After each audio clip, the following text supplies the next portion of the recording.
Hare Krishna.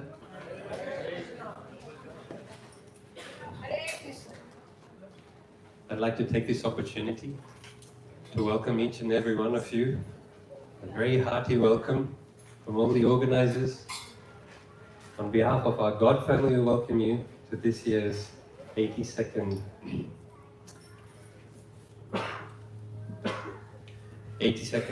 Vyasa Puja celebration of His Holiness Vedavyasapriya Swami Maharaj.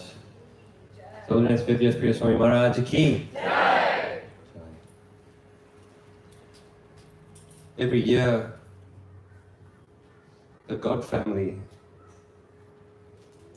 waits with great anticipation in the first half of the year, with great jubilation to see where that year's Vyasa Puja is going to be held. In other words, where Guru Maharaj will be for that Vyasa Puja. And every year, there is always this hope and desire that will be in Brisbane. I think the last one we had in Brisbane was, I can't remember the date, but 17? Okay, yeah, 2017. So it was quite a while ago, just under 10 years. The one last year was in Thailand, and the year before that was in Melbourne. So I'm making a prediction that next year it's going to be in Brisbane. Haribol! When Srila Prabhupada explained by his example that a disciple may feel the separation of his spiritual master. But in the midst of that, Srila Prabhupada explained that whilst he felt that separation, he always knew his spiritual master was present with him through his words and instructions. And whilst Gurudev is not here today, he's in Las Vegas, I feel that through his instructions, he is physically, spiritually, in spirit embodying us today. And without further ado, I would like to start this program. We have a fairly lengthy program set out for this evening. We're going to start off by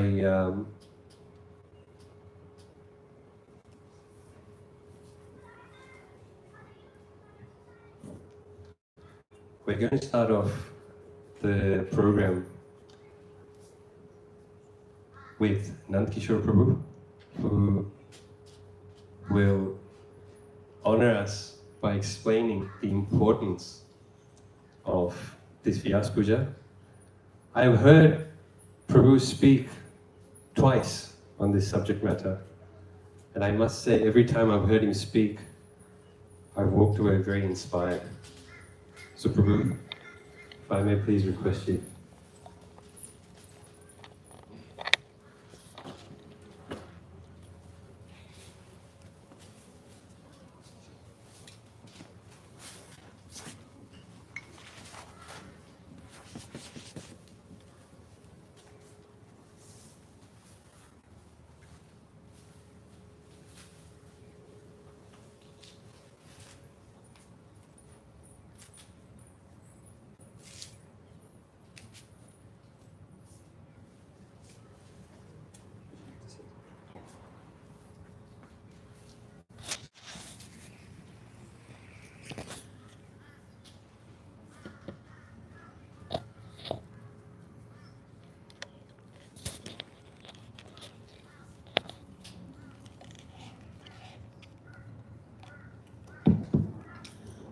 Hare Krishna.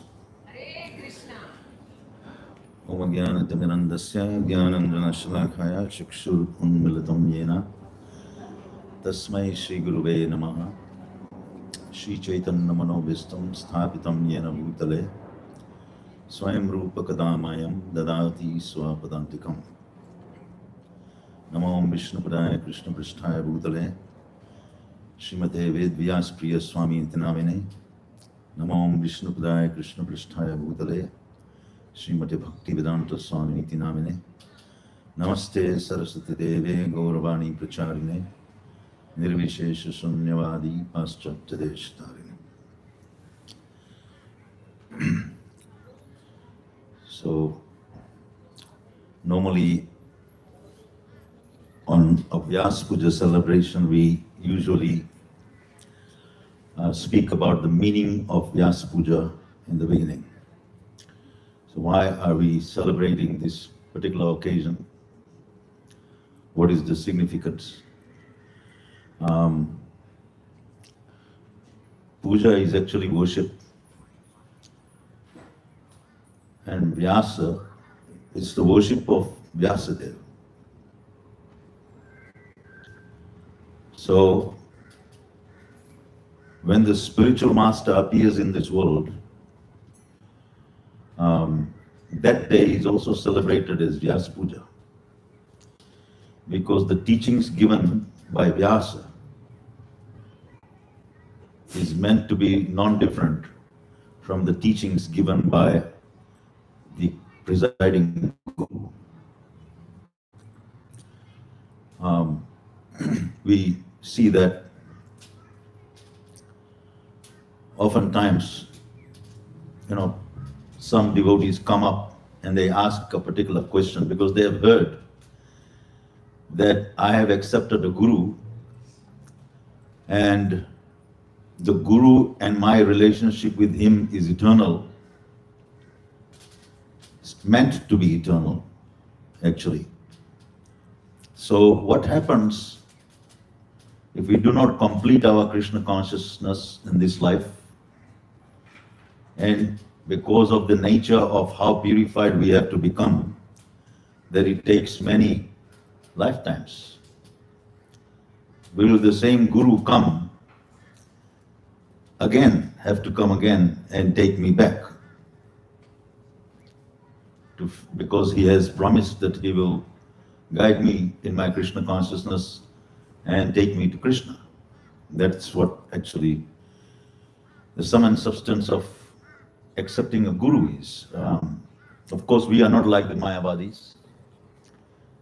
The Mayavadis have another concept of Guru, especially those following the Shankaracharya system. Their system is you put a ladder and you get up on top, and then you don't need the ladder, you kick it away. That is their system. So their concept of Guru is use the Guru for something and then you chuck him out.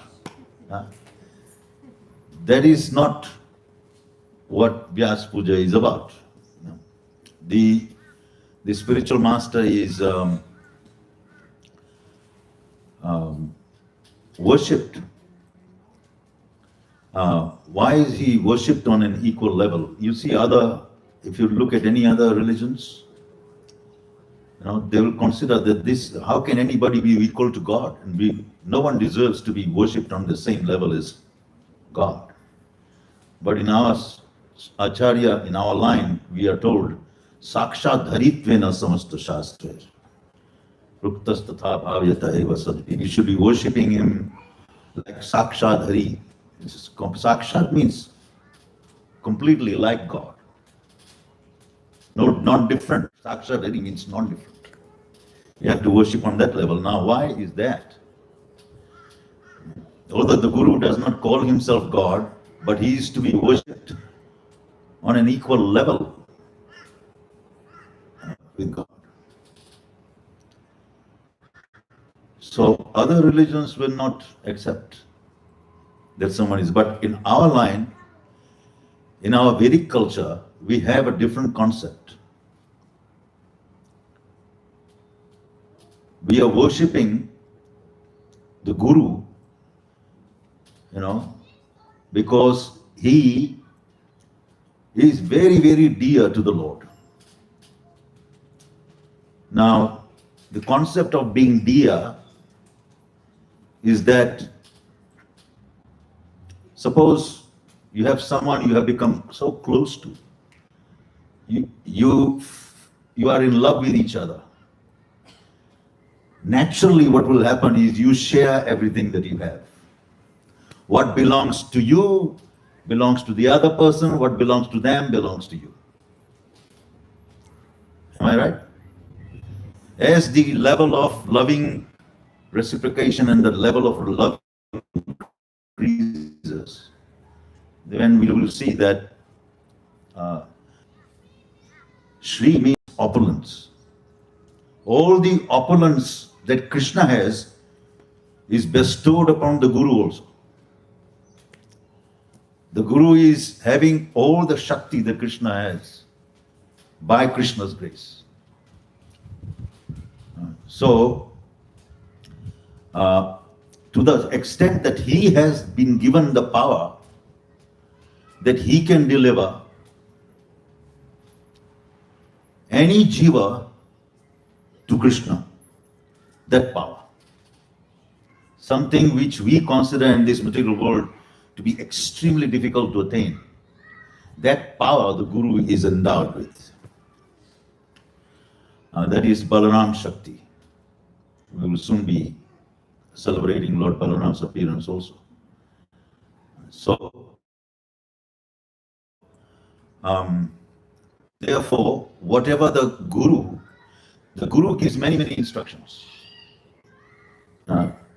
But there is only one instruction that the Guru has. Shri Guru Charana Padma. One instruction is that Kevala Bhakti Sadhana. The Guru only wants to give one instruction. Kevala Bhakti. That means no Karma Kanda, no Jnana Kanda, no Mukti even. Only Kevala Bhakti Sadhana. Pure devotion. In order to give pure devotion, the Guru only wants to give one instruction. But because we are not ready for that one instruction, we are given so many instructions to try to assist us to come to that level of instruction.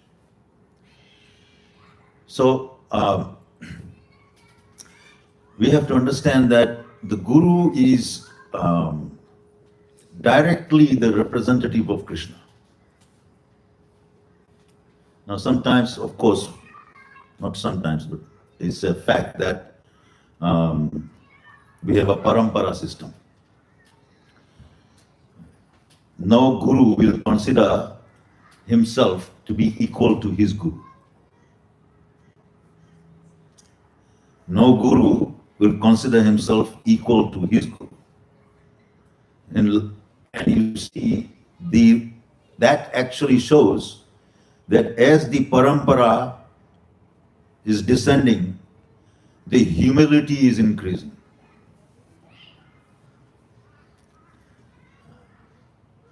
The mercy is increasing. The humility is increasing. Along with that, all the ashirvad of the previous acharyas are there. The more they are in the previous line, the more blessings you are getting.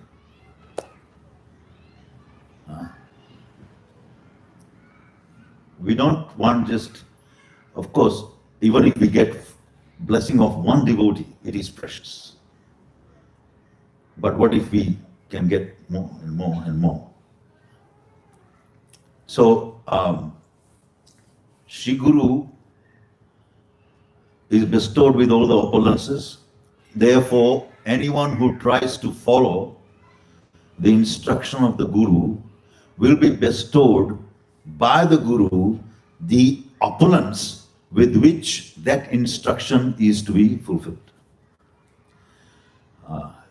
That's always the case. So therefore, it does not, the Guru's instruction, the fulfillment of Guru's instruction, the success does not depend on how easy or difficult it is to fulfill it. If the effort is made, it will be fulfilled. Because success comes through the blessings, not through any material arrangement or difficulty or obstacle. It doesn't depend on all of that. It depends on the mercy coming down. So, now, we are always saying Shri Guru Charana. Charan means the feet. Charana Padma, lotus feet. Vishwanath Chakravarti Thakur says that the lotus feet, lotus is considered, the meaning of lotus here is very sweet. The flower lotus is very sweet, very madhura. One who comes in contact and has a relationship with the Guru, he has a very sweet relationship with the Guru. Actually, it is very sweet. Provided, why is it sweet? Because here is a disciple and he is a Guru. The Guru is desiring that the disciple go back to Godhead.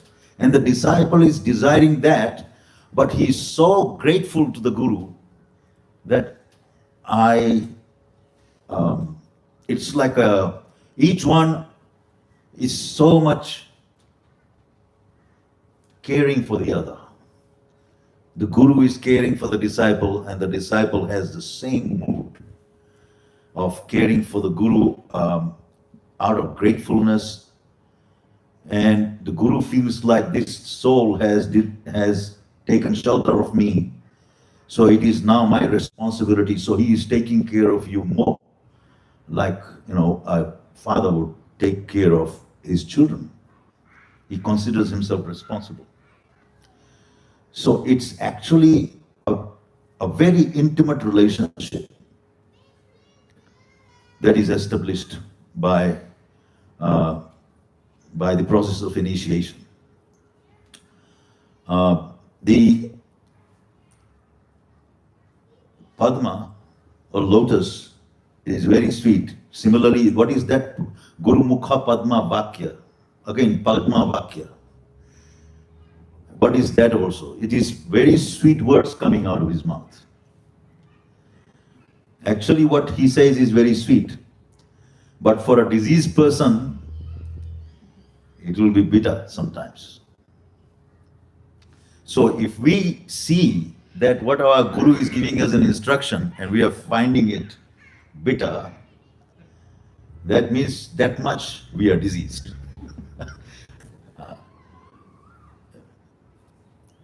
Because it says, Chittete Kariya Aikya. One should make one's heart, one's chitta, the same as the Guru's desire, whatever has come out of the Guru's mouth. And many of you may also know that Srila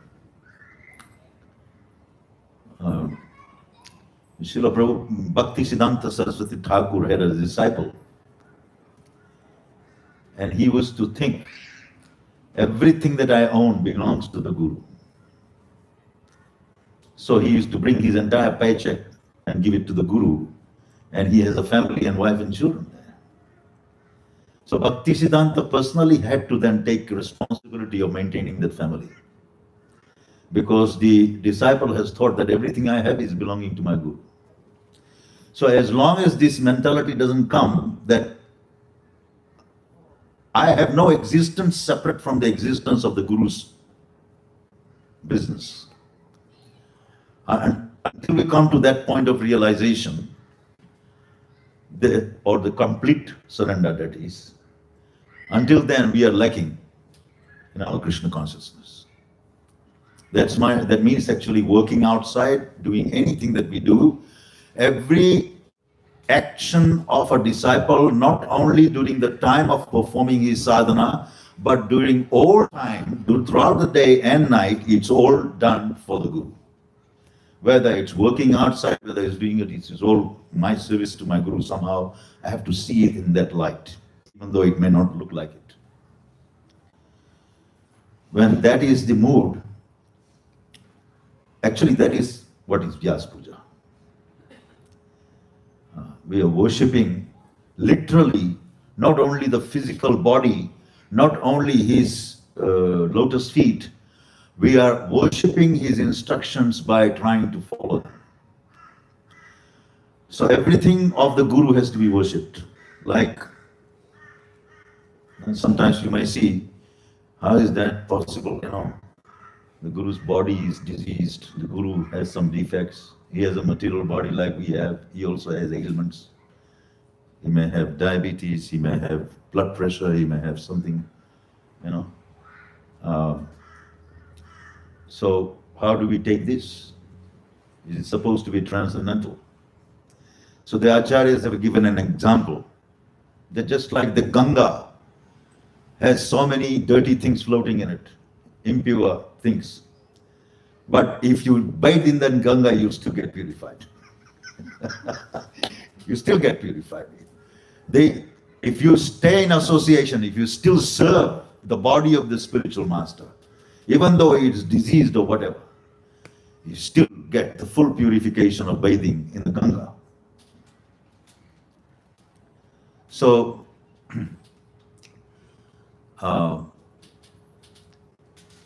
what we are honoring on this day is his appearance in our lives. Actually, his appearance in our lives should be honored every single moment of our existence. But in order to make a special honorary recognition of that, we celebrate his appearance day as Vyasa Puja. The day on which he appeared in this world, and by his grace, so many living souls, living entities get benefited and get shelter of the lotus feet of the Lord. And therefore it says also, Arana Kariya Manayasa. And the disciple, it says the other side also. Is to surrender him, and then you also don't have any other desire after that. So that is called Guru Nishtha. Guru Nishtha means that there is no separate desire from the desire of the Guru. So no Karma Kanda, no Jnana Kanda, and no desire separate from the desire of the Guru. And when we take that as our life and soul, this also is very important. Shri Guru Charana Padma Kevala Bhakati Sadma and Bandhu Mui Savadhana Mate. Savadhana Mate. Mui means I. So Narottam Das Thakur is speaking about himself. I, Savadhana Mate. When I approach my Guru and when I serve him, it is, this word Savadhana means with care and attention. Generally when we translate, when we read the translations after singing Guru Puja, we bow down at his lotus feet with great awe and reverence. But actually, Vishwanath Chakravarti Thakur is explaining that, and what Narottam Das Thakur, the disciple of Narottam Das Thakur is Vishwanath Chakravarti. So he is giving a purport to what his Guru means. And he is saying that this Savadhana Mate means with great care and attention to every single detail, even little things. Because many people think that, oh no, you should get the overall picture and that's it. You should work according to the overall picture. But the overall thing is made by so many small things. So if we get all the small things together and do it right, definitely the bigger picture will be all correct. There will be nothing deficient. So therefore, care and attention to every detail is one of the things that the Guru, while serving the Guru, we have to be careful of. Every single detail. Just like in the spiritual world, when eventually someone serves Krishna, you don't serve independently. You can't go approach Krishna or Radha or anyone directly. In our line, we learn that we are in the camp of our Guru. And then he is also there. He will say, you go and do this service directly to Krishna or to Radha. Then you can do. But not directly. And another thing is that as I started with this, I will end it with this, that there are many gurus, and will they, if we don't make it in one lifetime, will our guru come back to get us? So my Guru Maharaj, I was listening to one of his lectures, and he was saying that in 1975, in Mayapur, he asked this question to Srila Prabhupada. He said, what happens if I don't make it, suppose? Of course, I should make it in one lifetime. So, will you come back? Will we have to come back and get me? So Prabhupada's answer was, the Guru is one. And no matter how he pressed, Prabhupada only stuck with this one. Guru is one. He didn't reply. Then he went to Sridhar Swami, who is Prabhupada's godbrother. He said the same thing. Eventually, he kept pressing. He was telling this in this lecture. He said, I kept pressing this point. And what if I only want Prabhupada and nobody else? Even in another life. Then he was said that if you are so particular about it, then what can Krishna do? Krishna will then tell Prabhupada, okay, he will accept nobody else, you go. Now this is called Guru Nishtha. To this extent you go to. But of course we should all try that we don't make that happen to our Guru. And so on the Vyasa Puja, the actual meaning of Vyasa Puja means that we are worshipping and we are following the spiritual master with full heart and soul, without any separate desire in the heart. We recommit ourselves to this every single Vyasa Puja, this mood. And in that way, we consider him our eternal Lord and Master. And mostly it is a fact. Prabhupada said that the relationship between the Guru and the disciple is meant to be eternal. It may not be if you break the relationship. But once the relationship is formed, it is meant to be eternal. And as long as we follow all the instructions of the Guru, our connection with the Guru is existing. If we stop following some instructions, we have fallen to some extent. If we come to our sense and again we start following the instructions, then the connection is again there. It is never lost. But the Guru never forgets the disciple may forget, but the Guru will never forget.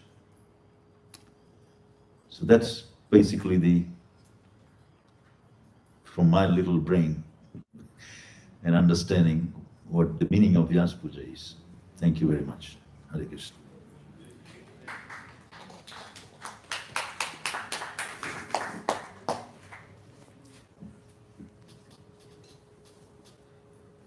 Thank you, Nandakishore Prabhu. That was beautiful. I think one important message to take away from there that I definitely will is, as long as the disciple is willing to follow the instructions of the spiritual master, the relationship between the disciple and the spiritual master is always eternal. On that note, we'll move on to the next part. I'd like to invite Prithu Maharaj, who will read Srila Gurudev's offering to Srila Prabhupada. Thank you.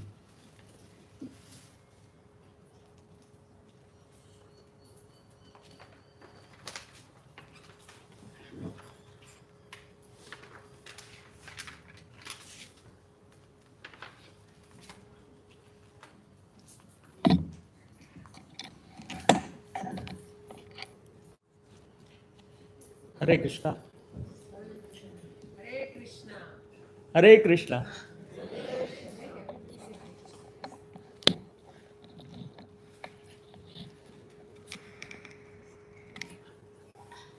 Hare Krishna. Start with the Guru Maharaj offering for Srila Prabhupada.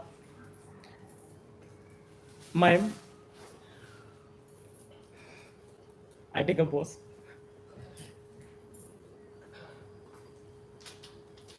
My most revered spiritual master, Srila Prabhupada, please accept my fallen obeisances. All glories unto you, who kindly demonstrated unflinching faith in the words and the order of your spiritual masters, Srila Bhakti Siddhanta Saraswati Goswami Prabhupada. Subsequently, you also desired from your disciple to demonstrate to your grand disciple, and thus flow of pure devotional service to Lord Sri Krishna will continue without hesitation and confusion. Spiritual success can include material success, but material success cannot be counted as a spiritual success. Yet, if the subject matter comes from your explicit expressed desire, that can be inspiring to dull sadhaka like myself. I believe it will be a pure devotional service I can be rendering. What to speak of when my god brothers are encouraging and blessing me to such an endeavor in Thailand? I feel that many times your divine hands are sheltering me, showering your mercy. I have vowed for your pleasure to remain enthusiastic, determined, and inspire your grand disciples and acquaintances to fulfill your desire in Thailand. There is significant surge in preaching activities, Harinam, and book distribution in recent years after the COVID pandemic. And I am happy to say that significant breakthrough has come in Indian preaching as well. It is your mercy crows me like I am engaged in a preaching to the locally domiciled cows. Please bestow your merciful blessing upon this insignificant disciple of your divine grace, that I can mediate only on your desire yet to fulfill New Vrindavan as well after the completion of this present project, offering at your lotus feet. Your insignificant servant, who is but speck of dust clinging to your lotus feet. His Holiness Vedavyasapriya Swami Maharaj. I would like to speak just a little bit on my personal realization of the Guru Maharaj. So, last visit he was here, and a couple of visits I've been with him, a couple of places around the Australia. One of the first most question he asked when it was meeting his own disciple, that how can I serve you? That was his first question. So I think that was consistent across anywhere where he's going to be meeting all the disciples around the world. So I think we understand that his mood is like serving the other devotee, other Vaishnava all the time. I would like to offer my own obeisances.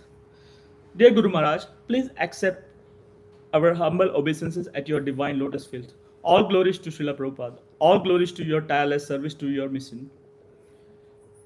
We have been reflecting deeply on immense tangible love you shower upon your disciples. Even the limited physical association, your profound care is deeply felt by our hearts. You consistently emphasize that ultimate goal of our journey is prema bhakti, pure, unalloyed love for Krishna, and you show us that highest reflections is reached only through the voluntary, unforced surrender. In your recent classes, you beautifully illuminated how safeguard this part from Bhagavad Gita. You taught us Krishna perfectly respect our minute free will. And your initiation discourse, you warned us how easily holy name withdraw its mercy if we succumb to false ego or Vaishnava aparadh.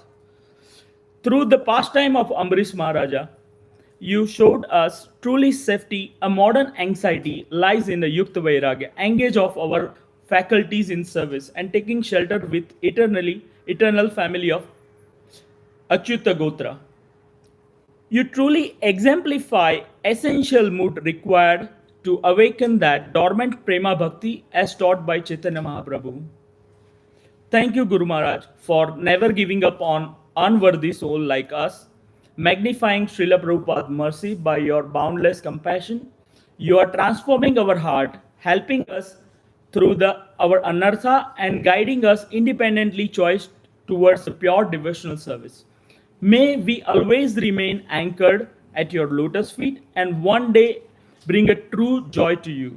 Your insignificant servant, Prithumara Das and Megharupa Devidasi. Hari Bol.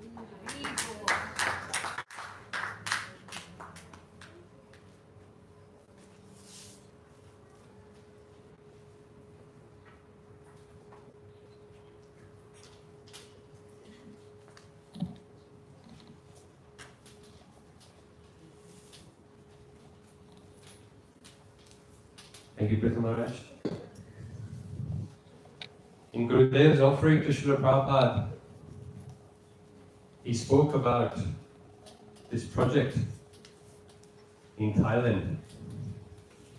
If you look behind the backdrop over here, there's a photograph of an architectural render of what the temple is going to look like. God family members last year in Thailand, in Bangkok. I think the place from memory is called Sukhumvit. And the name of this temple is called Siam Mahal. And it's a very interesting play on words because, I'm trying to recall now, the original traditional name of Thailand used to be Siam. And the play on words is Syama Mahal, which obviously is Lord Krishna's name. Guru Maharaj has been fighting tooth and nail to push this project to completion. And we have a group, international group, where results get posted, and I've just come to learn that they've raised about 216,000 American dollars to keep pushing this project forward. So it's very inspiring to see Guru Maharaj at this age doing what is the unimaginable. Ladies and gentlemen, we'll keep moving forward. Next, I'd like to invite Raghunath Prabhu to say some words in honor of Guru Maharaj.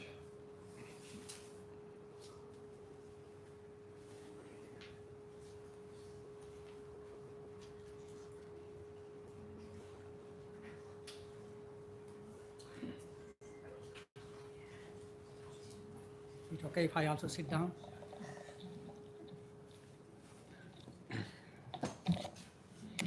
That's okay. That's okay. Thank you. Hare Krishna. Om Jnanatimrandasya Jnananjana Salakaya Chakshur Unmilitam Yena Tasmai Shri Guruve Namah. Namo Om Vishnupadaya Krishna Pristhaya Bhutale Srimate Vedavyasapriya Swami Niti Namini. Namo Om Vishnupadaya Krishna Pristhaya Bhutale Srimate Bhakti Vedanta Swami Niti Namini. Namaste Saraswati Devi Gauravani Prachare Nirvishesha Shunyavadi Pashyatya Deshatarani. Hare Krishna. So, I would like to express my appreciation of Maharaj's good qualities. I have had the good fortune of interacting with Maharaj for more than 20 years. And Maharaj has many wonderful qualities. But today I would like to just glorify, as I've been hearing,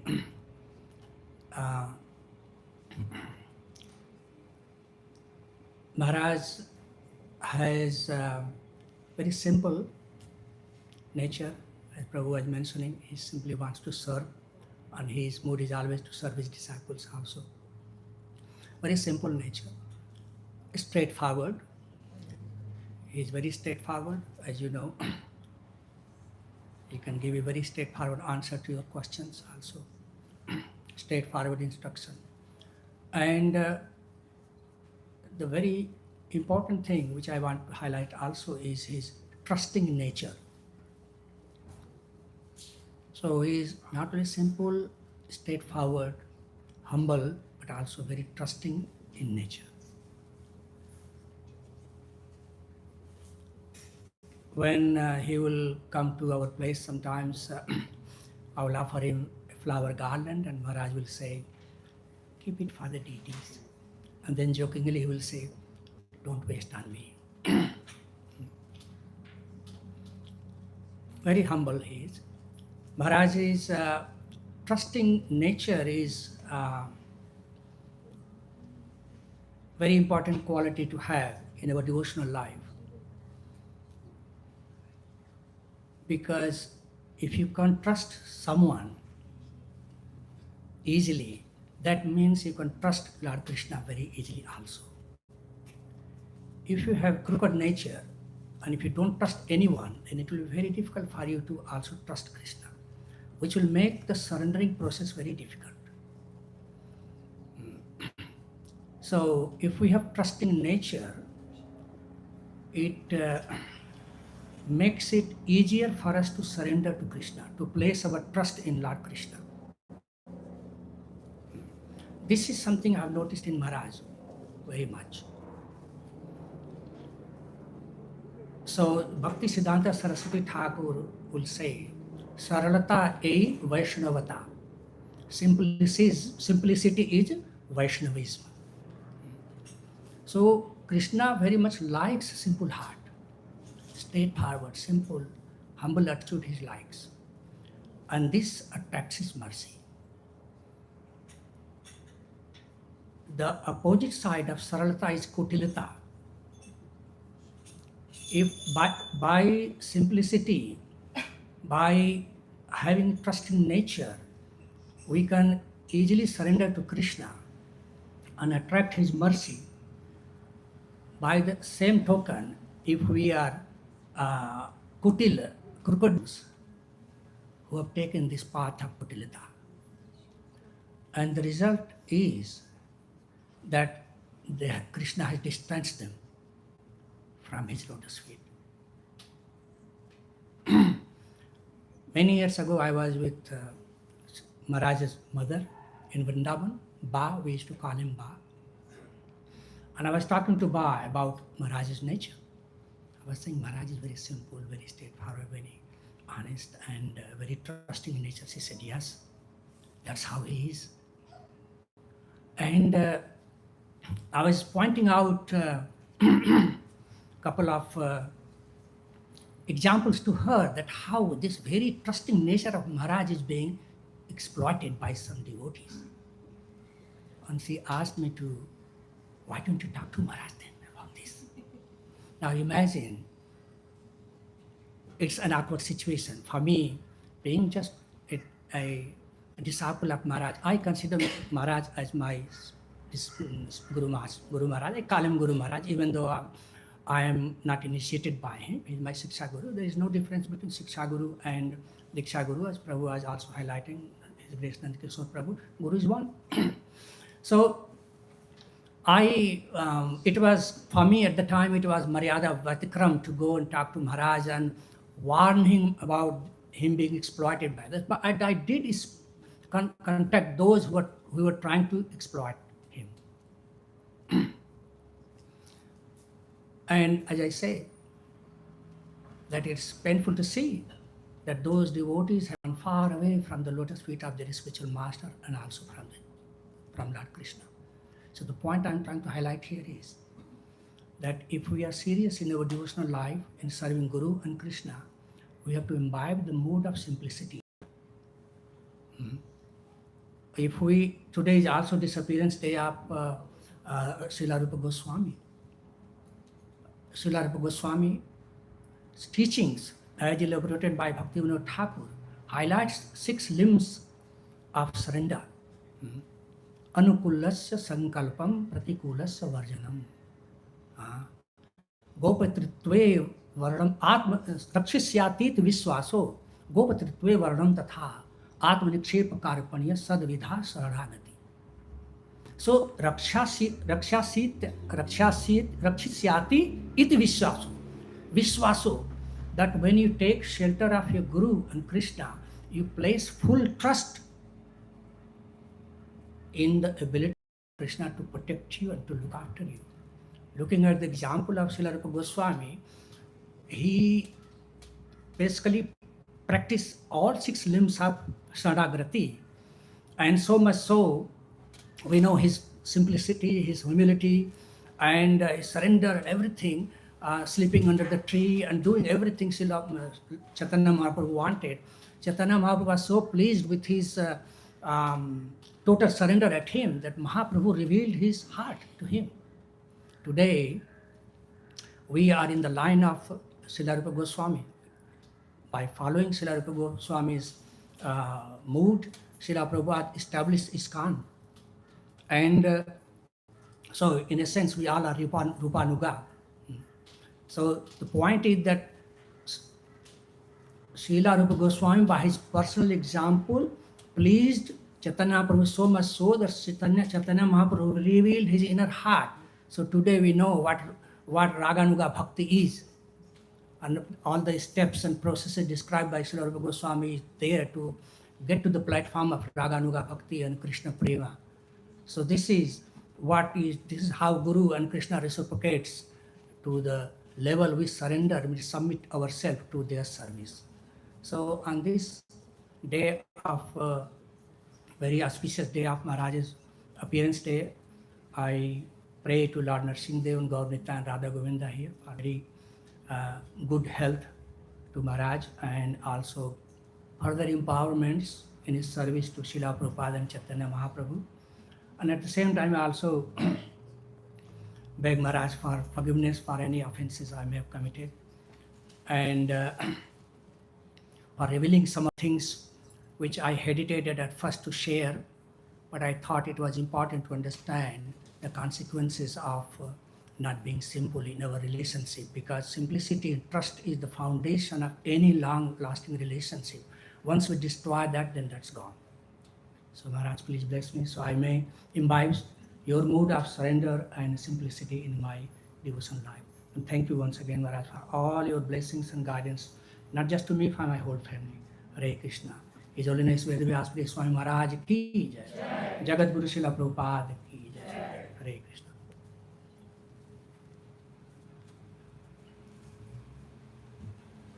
Thank you, Raghunath Prabhu.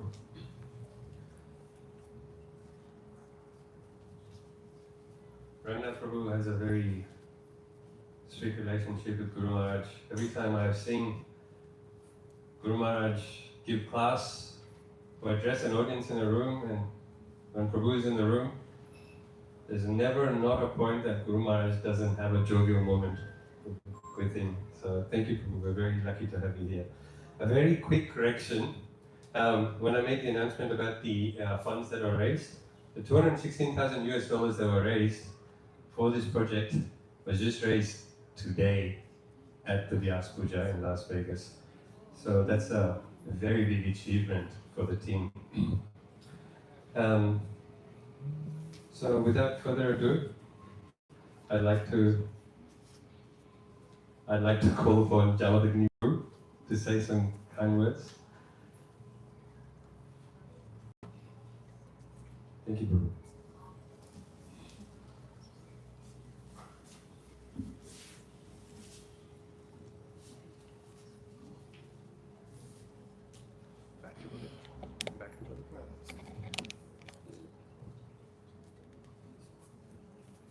Hare Krishna. His Holiness Vedavyasapriya Maharaj ki. We've been hearing Maharaj for all these years, and he's been kind enough to come consistently to the Brisbane Yatra for such a long time. And we're very grateful to Maharaj because, in general, very few Swamis have been coming here on a consistent basis, and Maharaj has been one of those consistent preachers to come here. And we can see this evidently in the congregation, and so many devotees have been actually cultivated by Maharaj, and they have been contributing nearly in every aspects of our temple here. So I'm really grateful to Maharaj for considering Brisbane as one of his close projects in terms of giving his association, for cultivating so many devotees. Like so many of all the good friends here are all initiated by Holiness Vedavyasapriya Maharaj. Of course, we have Devshri Mataji, who's cultivating nearly every children who's been born in Brisbane pretty much. So it's all coming through the source. So Maharaj has been so kind to all of us, and we cannot repay back what he has done for this Brisbane Yatra all these years. I remember a very sweet thing. Like, of course, everyone's explained about Maharaj's interactions, how personal he is with devotees, and when devotees go to Vrindavan and they see his personal nature when they spend time with him. But I really appreciated one of his important aspects. I really loved his kirtans. There was a special, I think there was a boat a yatra organized by his disciples, the boat cruise, and it was from the south bank. So Ramaya Swami and Maharaj did the kirtan, and I was doing the sound there. And because I was doing the sound, I was checking each and every aspect of corners, and I was saying, Maharaj sings so melodiously, and he's so absorbed. And you can see the alankars, he puts in while he's chanting, and he's saying, one has to be really absorbed to sing like that. And that actually, and it was a very nice environment. It was a cruising boat, and Maharaj was just mesmerized everyone with his kirtan and made everyone absorbed. So I just wanted to appreciate that particular quality of Maharaj. Of course, he's a very great preacher. He's like he gives classes based on scientific references. He's a very educated person, and all these aspects are always worth appreciating. But the part that really stays with me when I hear Maharaj is his kirtan. It's very, very, it's very special to me. So yeah, I just wanted to thank again Maharaj for all his contribution, and I hope we can be of any service to you and your disciples in future. His Holiness Vedavyasapriya Maharaj ki, Srila Prabhupada ki, Hare Krishna. Thank you, Jamadagni Prabhu. Jamadagni Prabhu spoke about Guru Maharaj's kirtans. I've come to realize over a few years just how intricately Gurudev understands music. He understands rag. He understands. There's a couple of photographs you'll see here. There's a video I've seen where Guru Maharaj is singing and he's playing classical tabla in different beats. That's not something that's very easy to do. It takes a great deal of talent. So Guru Maharaj, last year when I was in Thailand, they launched a set of MP3 kirtans of Guru Maharaj. Every kirtan has been sung in perfect melody in a rag. Very difficult to do. Ladies and gentlemen, without further ado, I'd like to now invite Janardhan Prabhu and Radha Priya Mataji, if she's here, to give their offering. Please, Prabhu. Thank you.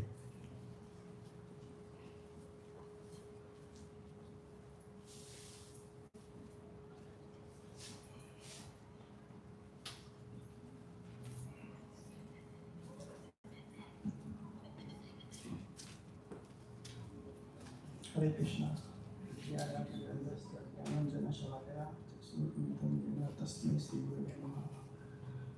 Namo Vishnu Padaya Krishna Prasthaya Bhutale Srimate Vedavyasapriya Swami.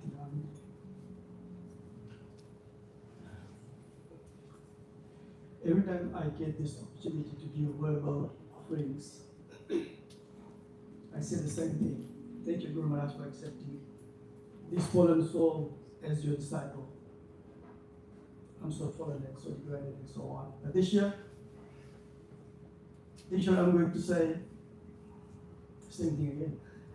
Thank you, Guru Maharaj, for accepting me as your fallen disciple. I'm so fallen, have no qualities of devotion, no character, no nothing. Even then you accepted me as your disciple. So thank you, Guru Maharaj, for being my savior. On top of that, I'd like to glorify one more quality of Guru Maharaj. As we know, Guru Maharaj has lots of good qualities. So this one is, Guru Maharaj is unstoppable. At this age of 82, Guru Maharaj is going like a yo-yo at the full speed. At this age, Guru Maharaj has taken up this big project of building a temple in Bangkok, Thailand. Now, this place is generally known as a place of heaven for people who want to gratify their own senses. Whereas Guru Maharaj is building a temple there. Isn't that remarkable? Guru Maharaj trying this for last a year and a half, 2 years, tirelessly. Travels so much to collect funds, to inspire people to help. And Guru Maharaj is setting up a very good example for all of us. So that is very remarkable. Also, Guru Maharaj travel, preach and teach a lot. At this age, traveling in the plane is very, very uncomfortable. It's not very comfortable at all. And then landing from state to state, country to country, changing the water, air, food, everything. But Guru Maharaj will say, yes, every time there is a preaching, there is a teaching, you'll be there. So many times we notice that Guru Maharaj gets picked up from the airport, straight to the program. We know that so many times seen that. So this endeavor of Guru Maharaj to preach and teach and inspire others is really, really remarkable. So we appreciate that good quality of your Guru Maharaj. One more thing I would like to add is that devotees in other regions like Serena and Mackay are going to be missing out on your mercy this year. Unfortunately, cannot go there, but they will keep asking, is Maharaj coming to Mackay and Serena or not? So next year, Guru Maharaj will try harder to go there and shower your mercy and enlighten those people as well. And lastly, I'd like to beg for your forgiveness, Guru Maharaj, if I have committed any offense, knowingly or unknowingly, to you or to any other Vaishnavas, and please keep me at your lotus feet. And on this day of your auspicious day of your Vyasa Puja, I would like to pray, Lord Nrsimhadev, for your better health and your better life, so that you can get more and more spiritual directions, guidance, and instructions from you. His Holiness Vedavyasapriya Maharaj ki Jai.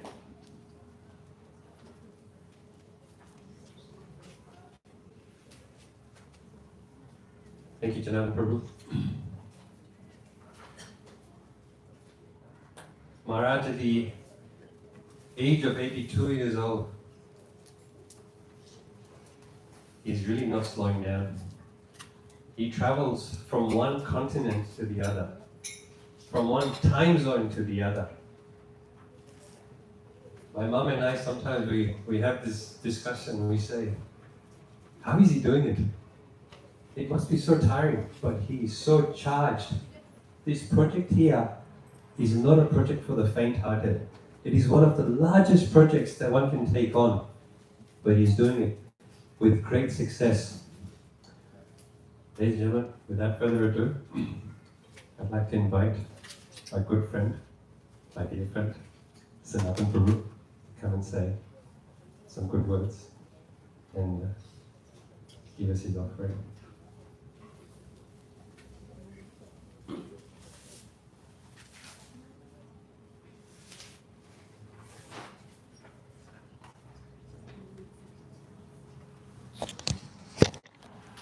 Hare Krishna.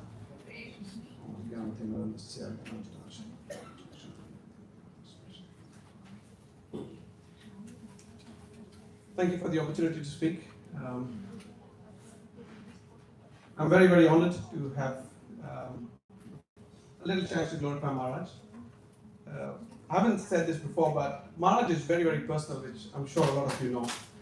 One time I went to Rajendra Prabhu's house, and I was just there to help out because Maharaj was there. I thought I should go and serve senior Vaishnava. But Maharaj was very, very relaxed, and it was a very relaxed environment, contrary to when a sannyasi is visiting. You're always alert and on standby. Anyways, I went there, and Rajendra Prabhu and Maharaj, they were sitting at a dining table. And Maharaj had just finished eating. And then, as any Vaishnava would, Rajendra Prabhu said, please come and have something. And I said no, but then Maharaj insisted, no Prabhu, you should have, not Prabhu, he said, Sanatan, you should have something. And I said, okay Maharaj. So I just sat there, and then there were some fruits, that they were eating. So I said, I'll take some fruits. And I only took a few. And then Maharaj said, no, you should have more. But there was nothing, no more fruits left on the table. So then Maharaj personally stood up, and Rajendra Prabhu also stood up, but he said, no, you see. Maharaj stood up, and he was standing there, cutting fruits for me and feeding me, like he was giving me like that. So, you can see that how personal Maharaj is, and he makes sure that I'm satisfied. He asked me a few times, can I cut more for you, and things like that. So you can see how personal Maharaj is. Everything that's been said about Maharaj, with his age, also how bigger projects he's tackling. I remember when I first met Maharaj, his classes just kept on going. We all sit there and we think, surely we look at the time and say, surely the class got to end now. But it just keeps going. I don't know if anyone else felt like that. I certainly felt like that when I first met him. I said, surely it's time for prasad. Let's go, guys. But there's something, when I first saw him, I didn't realize that. But there is something really deep behind it also that we can all learn. That Maharaj never gets tired of speaking about Krishna. He never is tired of speaking about Katha. So that is something that I learned from him. I aspire that one day I can develop a little bit of that quality, that we never get tired of hearing or speaking about Krishna like that. The other thing that comes to mind when I think about Maharaj is Maharaj's disciples. I said Maharaj is very personal. So just for today's program, I had at least, if I counted correctly, at least 6 invites. At least 6. You know who you want now. You haven't said that. No, but you can see Maharaj, how personal Maharaj is. And through his disciples, you can see, that his disciples also similarly so very personal. And there were so many messages in different various WhatsApp groups to invite everyone. The program has started. Come here, come now. There's prasadam, there's going to be a big feast. So thank you so much for organizing this wonderful program in glorification of Maharaj. We're all very, very indebted to you, indebted to Maharaj. I think a few people said earlier that Maharaj keeps coming here regularly. So we are very, very blessed that he's giving us our association. Thank you so much, Hare Krishna. His Holiness Vedavyasapriya Maharaj ki. Hare Krishna.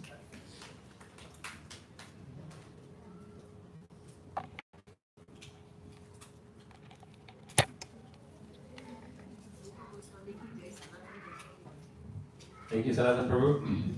Maharaj is always very particular with prasad.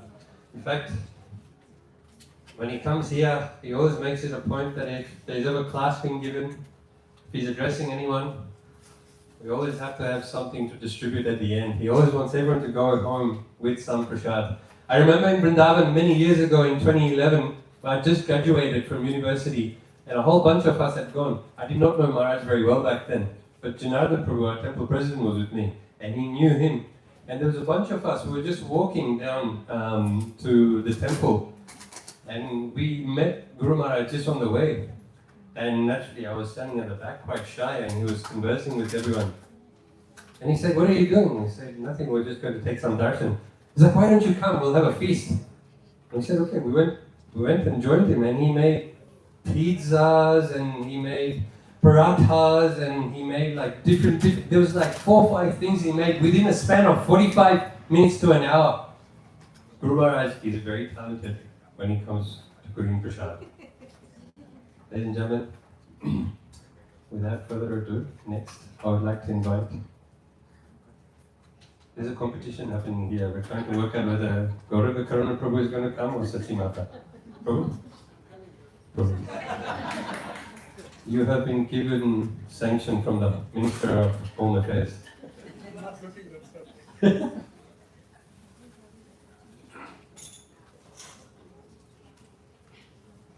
Hare Krishna, Hare Krishna, Krishna Krishna, Hare Hare, Hare Rama, Hare Rama, Rama Rama, Hare Hare. His Holiness Vedavyasapriya Swami Maharaj ki. All glories to Guru Gauranga and all the assembled Vaishnavas. Such a glorious time today we are meditating on this day should come and we can celebrate together with all the Vaishnavas. We have expected many devotees, all present here. We are thankful to each and everyone who are present here. In my heart, when I'm sitting there, when they're going to call me, what should I talk? If I forget something, how can I remember something? And I'm thinking about Guru Maharaj. But finally, I'm here. When we're talking about the disciples of Srila Prabhupada, I have seen many disciples put so many good qualities. Sometimes we can hear from the books like, determination, dedication, caring, loving. Those are all in the books, but personally you can see when you met the Srila Prabhupada disciples. So special. Srila Prabhupada disciples are very special. Especially Guru Maharaj's qualities, being we are looking for many, many years. So consistently showing so much mercy, love, compassion, even though we are not doing such great, wonderful things, but still Maharaj gives so love and caring for each and everyone. But I have seen many devotees, when they feel about Maharaj and other things, so much love for serving Maharaj also. So much love, interaction between the devotees and the disciples. We never see any sampradaya. I don't see much that way. But in ISKCON, I can feel so much personally how Gurudev's mercy to the disciples and disciples serving to the Gurudev is so much love. That so much inspires me in the ISKCON. That's why nowadays millions of devotees are coming up doing the chanting, dancing and everything. When I started my journey into the ISKCON, when I see a devotee the first time, I met him, he's just like a normal person. Later on, he picked up his chanting bag, he put the hand in the beads, and he chanting. I told him, what happened? Yesterday your hand is good, today what happened? He said, this is chanting bag, this is chanting beads, this is you going to connect with the Krishna. Oh, okay. Can you show me what is inside? You show me the beads, like 108 beads in there. I'm going to chant Hare Krishna, Krishna Krishna, Hare Ram, Ram Ram, Hare Hare. If you chant like this, you get so much blissful and everything. I can feel so much bliss and happiness with the chanting and serving Guru Maharaj and everything. And when I went to first Vyasa Puja, I feel Vyasa Puja means like, so much decoration, flowers, and finally they feed the feast, nice feast, isn't it? That makes me, oh, this is Vyasa Puja. Okay. Finally I understood what Vyasa Puja meaning is now. Vyasa Puja means we have to from here to we have to gain more and more, and we have to climb to serve more Guru Maharaj and Srila Prabhupada. That's what we can say. I haven't opened my offering, what I wrote to Maharaj. Maybe I'll read a little bit, one paragraph at least. Krishna. This PDF version is giving me trouble now.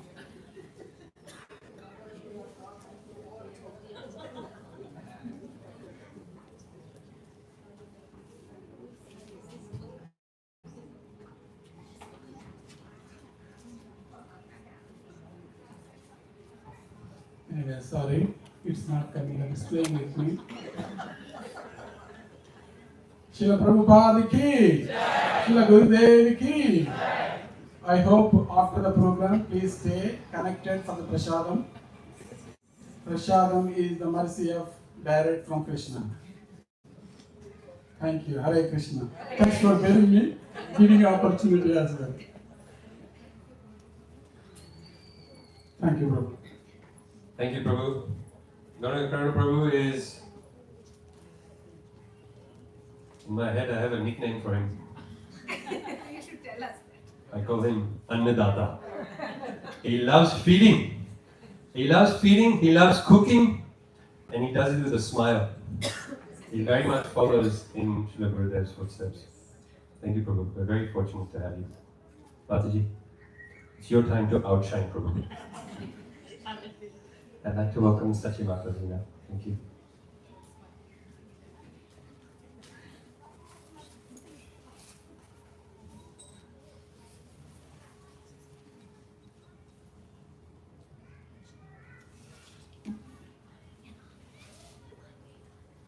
Namo Vishnupadaya Krishna Prasaya Bhutale Srimati Vedavyasapriya Swami Namne Namo Vishnupadaya Krishna Prasaya Bhutale Srimati Bhakti Vedanta Swami Namne Namaste Saraswati Devi Gauravani Pracharini Nirvishesha Shunyavadi Paschatya Deshitarini Jai Srila Gurudev Ki Jai.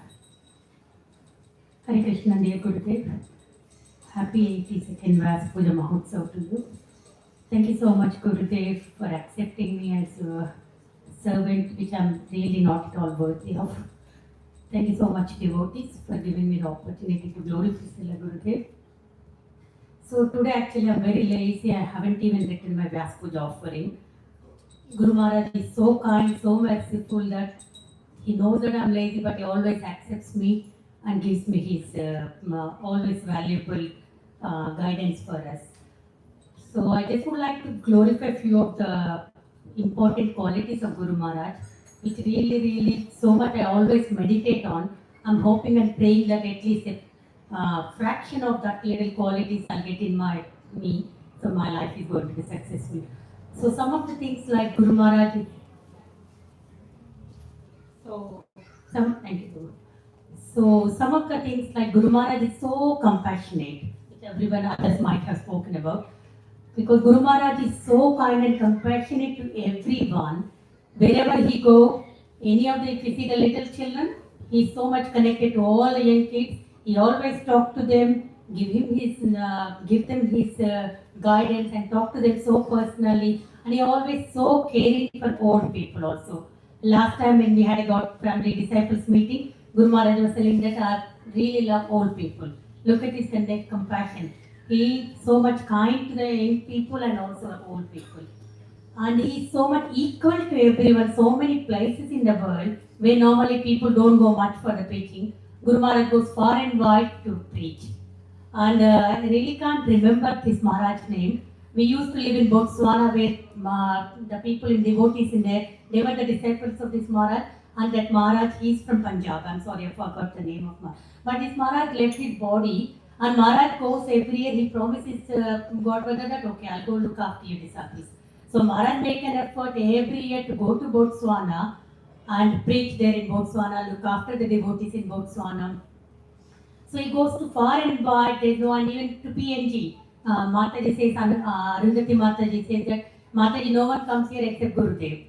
So Maharaj goes to PNG to preach there. To anywhere in the world, he goes there. And he is so equal and kind and compassionate to everyone. Even having a little bit of starting the practice, we think that, okay, we don't do this, we don't talk to these people. But Maharaj is so kind to everyone. He goes to the people and he don't keep any reservations at all. That, okay, I'm a sannyasi, I need to be like this, I need to be treated. No, he's so kind. He always, whenever you call him, he says that, how can I serve you? That just melts my heart. Look at the compassion of the Guru Maharaj. And any time of the day, wherever he is, if you call him, he just answers his phone. So one day we were having, the Maharaj was giving a lecture actually. Then someone called him from America. So Maharaj actually said that, okay, I'll call you back. But I thought that, okay, Maharaj will forget after the class. Straight away after the class, he finished the class and then he said that I need to make a call. He called that Mataji straight away. So he's so much compassionate to everyone, so much kind to everyone. He's always in a mood that how can I serve you? And people, all the disciples, devotees, lot of devotees go to Kartik to Vrindavan. So many devotees come to Vrindavan. Maharaj's mood is that I need to serve all these people. He never thinks that, okay, look, I'm a sannyasi, I'm a guru. But really melts my heart. And the other, that is one great quality, Guru Maharaj's compassion. That compassion definitely, I really pray that Guru Maharaj give me that little bit of that compassion in my heart so that I can serve the devotees and follow his footsteps. So other thing is like Guru Maharaj is, his love for the Shastras. Definitely Srila Prabhupada has noticed that, that's what he gave him the name as His Holiness Vedavyasapriya Swami. He's so much love for the Shastras, like he does so much of preaching and traveling, even though he travels to so many places. He comes back, we say that, okay, we have a jet lag. But Guru Maharaj is in the age of 80, he never says that I'm jet lag and he attends straight away. Whichever the part of the world, he does every morning, his classes goes on. Every morning. Sometimes we feel that Guru Maharaj is, because he just comes from a far distance place, might be legit. Like sometimes he's holding the book, he might be falling asleep, but he says that no, I have to take the class. He never misses taking the classes for his disciples. So that's so much of love for the Shastras. So one day actually I asked my Guru Maharaj that Guru Maharaj, I'm very lazy. I really don't keep a regular study of the Shastras. Guru Maharaj is so kind. He can actually scold me that no, you have to have a regular study of the scriptures. But he never did that. He actually told me that, okay, that's okay. How often are you doing? I said, Guru Maharaj, I try to read at least 3 to 4 days in a week. Guru Maharaj said, okay, that's good. You're making an effort to do. Keep it up. So I was so much, I was thinking that if it's me, if I'm in Guru Maharaj, I might be thinking that, oh, how lazy are you, how sports. But Guru Maharaj is never ever like that. Even a small fraction of a small good quality we have, he just puts his torch on that and try to bring that out. That's a great heart Guru Maharaj had. So thank you so much, Gurudev, for accepting me as your disciple. Even though I'm such an unworthy disciple, not at all having any discipline in my life at all. But this holy day, a really auspicious day, I prayed to Guru Maharaj, Gurudev, please give me a little bit of discipline and I should read the Shastras and have a compassion in my heart and serve the disciples, serve the devotees, everyone. And also, Guru Maharaj, my kind, humble prayer to you, please bless me. I really have a desire. I don't know why Lord took us to Alchester. That's where our new house is now. So I'm trying to start a preaching movement in Alchester. Please bless me so that this preaching goes on. There's some old age homes nearby. I really wanted to connect them to the Krishna. I feel that when all these old people are walking, they actually have so much. Because a lot of people, we go do the book distribution, they say, oh, I don't have time to read the books. But our Australian culture is people read a lot of books. And all these people, old age people, they don't have anything to do. They actually, all day long, they can nicely read the books. It's just about someone need to approach them, go take them. My humble prayers to you, Gurudev. So please bless us so that I can continue serving the devotees, continue my book distribution, preaching activities, and serve you, Gurudev. Thank you so much, Gurudev. Hare Krishna.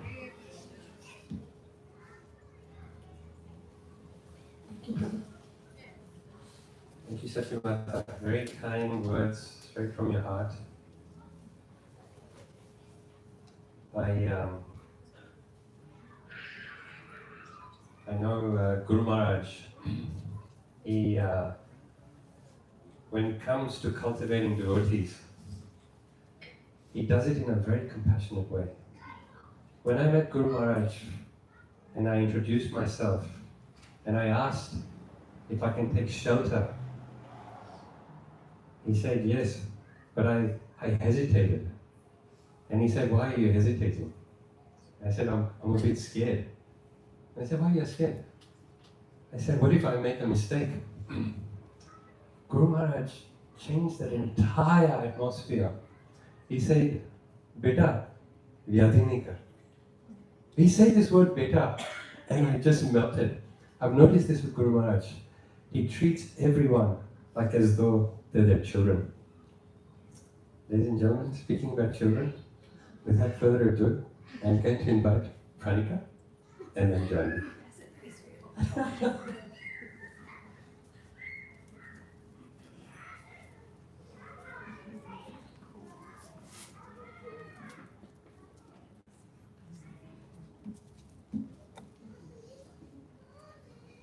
Hare Krishna Guru Maharaj.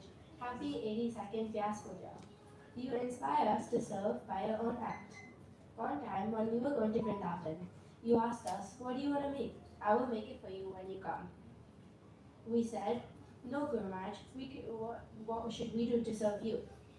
But you wanted to serve us, that's how you did it.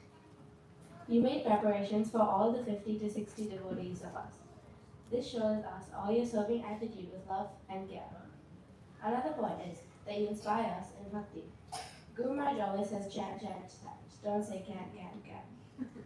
You inspired me to chant more rounds. Another time at the airport, we had the wonderful opportunity to wait with Guru Maharaj for a flight. I had just bought a new book, a Jagannath one, and he told me to read a chapter about Raghudas. In this story, Jagannath had personally come to serve Raghudas with menial service. I want to pray on this special day that you bless me to cultivate those very nice qualities. Once again, happy Vyasa Puja, Hare Krishna. Thank you, very beautiful.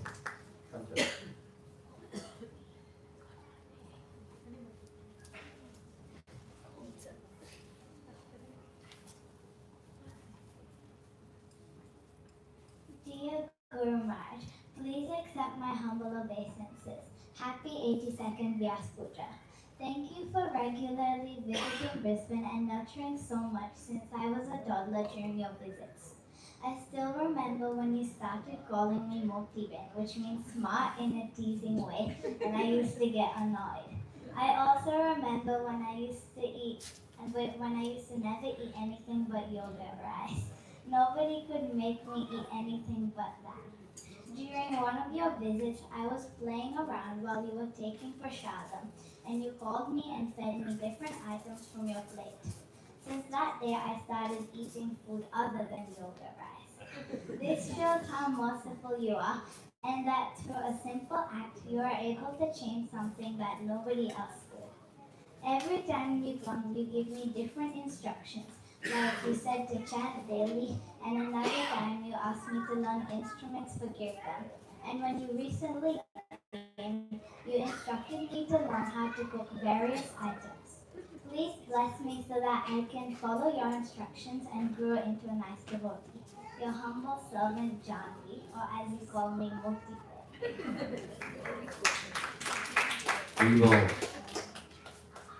Swami has a very sweet relationship with Guru Maharaj. Every time we're in a class, some discussion, he'll always look around. Guru Maharaj is quite jovial. He always looks around in the class to pick on somebody. And if Jani is there, she's getting it. Ladies and gentlemen, I would like to now call upon Divya Prabhu to speak to give his offering. To give Daja Krishna Prabhu's offering.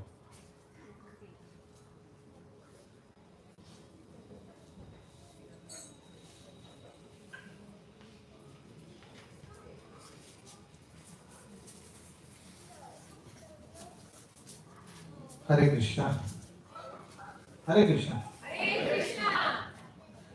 So I had a call from His Grace Daja Prabhu, and he said that he will attempt to come here because he's not feeling so good, but he will definitely still try to come. And he sent me his homage for Guru Maharaj, and he said, Prabhu, can you please speak on my behalf? And I asked him, how do you want me to speak? Pre-surgery or post-surgery way? So he said, Prabhu, better you speak pre-surgery way. So here's the offering from His Grace Daja Prabhu. Namo Vishnupadaya Krishna Prasthaya Bhutale Srimate Dev Krishna Swami Maharaj Iti Namine. Namo Vishnupadaya Krishna Prasthaya Bhutale Srimate Holiness Vedavyasapriya Swami Maharaj Iti Namine. Namo Vishnupadaya Krishna Prasthaya Bhutale Srimate Bhaktivedanta Swami Iti Namine. Namaste Saraswati Devi Gauravan Pracharine Nirvishesha Shunyavadi Paschata Deshtaine.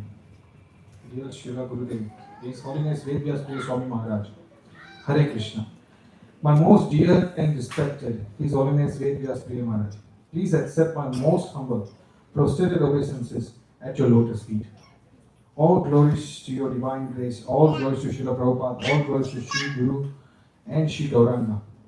On this most auspicious occasion of your Sri Vyasa Puja, I humbly attempt to offer a few words of gratitude and glorification. Yet I know that no words could ever adequately express the feelings within my heart.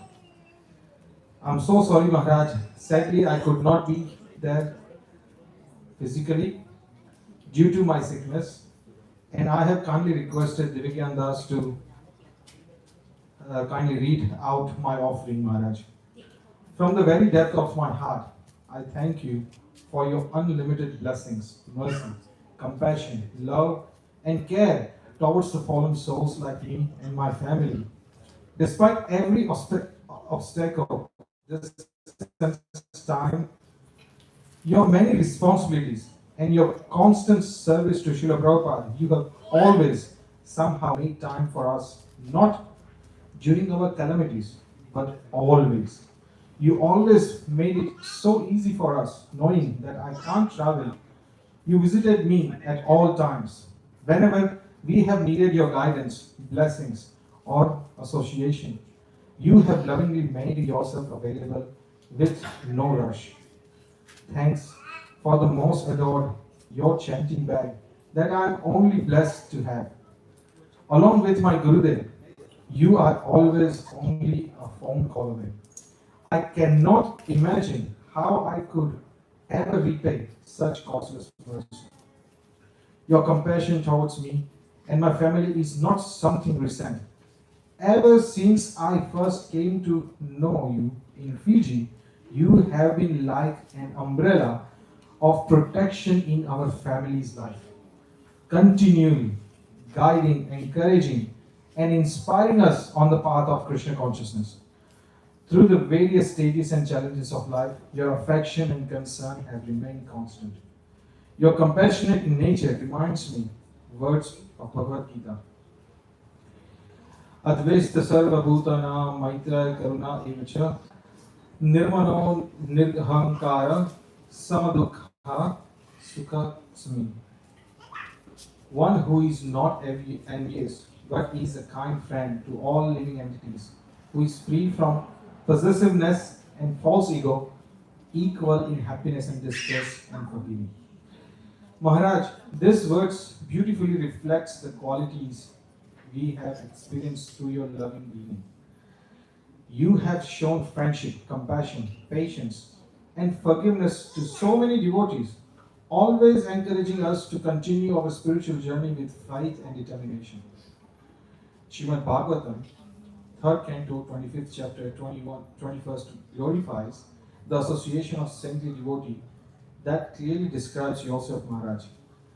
Titiksava karunikaha suharga sarva dehinam ajata satravaha santa sadavana sadhu bhushanaha.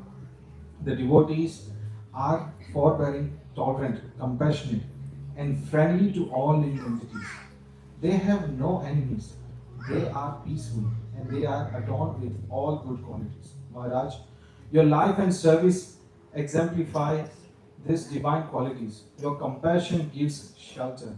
Your words give strength, and your association inspires us to become more sincere servant of Srila Prabhupada and the Vaishnavas.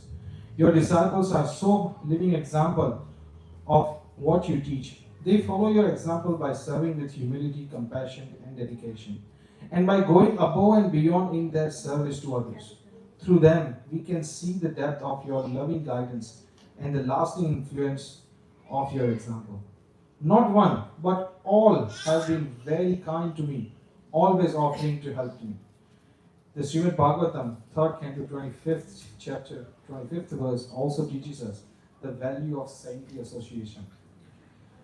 Satam prasanganam mam virya samvido bhavanti radha karna rasayana katha taj josanad asva aparvaga vartamani shraddharatir bhaktir anuprasvishyati. In association of pure devotees, discussion about me become pleasing to the heart and ear. By cultivating such knowledge, one quickly advances on the path of deliberation and gradually develops faith, attachment, and devotion. Gurudev, by your mercy and association, we have received encouragement to hear, chant, and serve with great sincerity. Your guidance have helped us understand that greatest gift a Vaishnava can offer in the inspiration to remain connected to Krishna, Srila Prabhupada, and the service of the devotees. Maharaj, no matter how much I may try to glorify you, my words can offer only the smallest glimpse of your wonderful Vaishnava qualities and the mercy you have showered upon us. I feel like a tiny bird attempting to empty the vast ocean by carrying only a few drops of water at a time.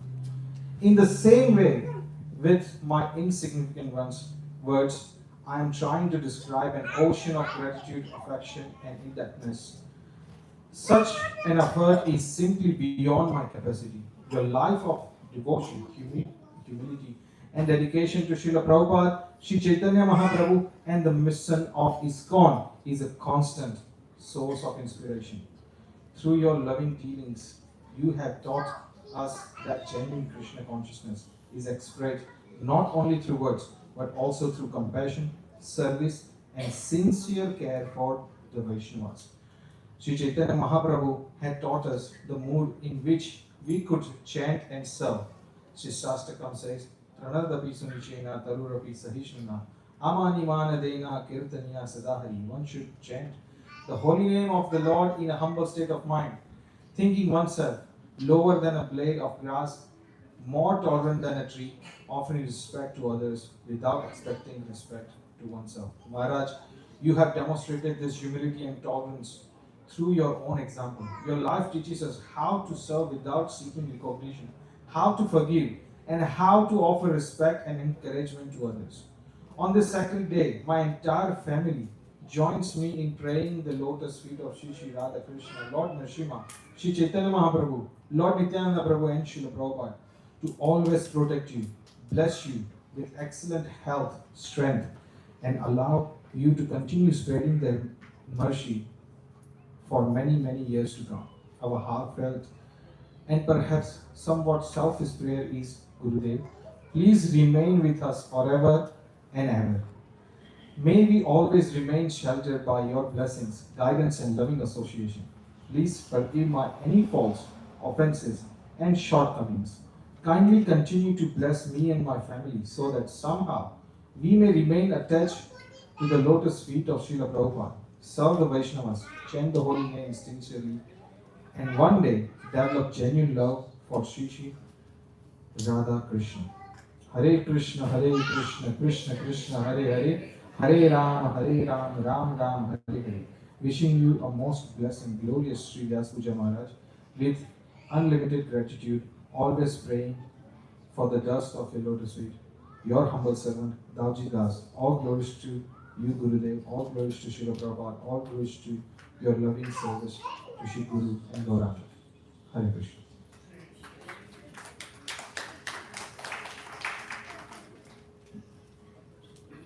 Thank you, Prabhu. Daji Prabhu is a very sweet and gentle devotee, and we're very fortunate to have him. And on this day, we pray that the Lord gives him strength and he recovers as quickly as possible. He mentioned in his offering that today is an auspicious day.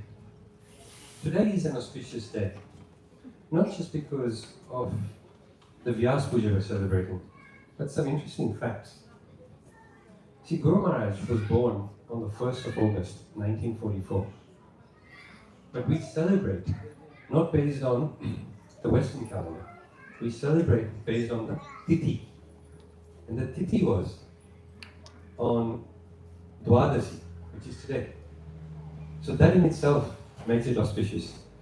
It is a month of Shravana and Shukla Paksh. If you combine all these together, they're great indications of somebody who would actually make a big difference, not just in this world, but in people's lives. Ladies and gentlemen, I'd like to take the mic to Kadamini Mataji to give her offering. Thank you.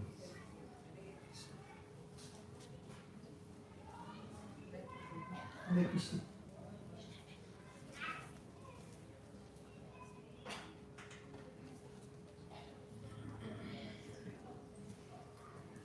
Hare Krishna. Namo Vishnu Padaya Krishna Pastaya Bhutale Srimati Bhaktivedanta Swami Tinami Namaste Saraswati Devam Guravani Pachari Nirvishesha Sanyavati Pachataya Vasataya Namo Vishnu Padaya Krishna Pastaya Bhutale Srimati Vedavyasapriya Swami Tinami. So I was just thinking that from where I should start. I had a long association of Maharaj for the last, I think, more than 24-25 years when we met Maharaj in Sydney. Earlier, I was talking to Prithu Maharaj. I said, he was just saying, oh, you must be knowing Maharaj because you were in Vrindavan. I said, no, not I know him because he was in Vrindavan, but I know him, very well before he was in Vrindavan. Actually, he was the one who brought us in Vrindavan. So back in Sydney, it was our, I think, fortune that Maharaj visited Sydney at that time when there was another sannyasi who was visiting. And as you know, in Sydney temple there is only one guest room and only one person could stay.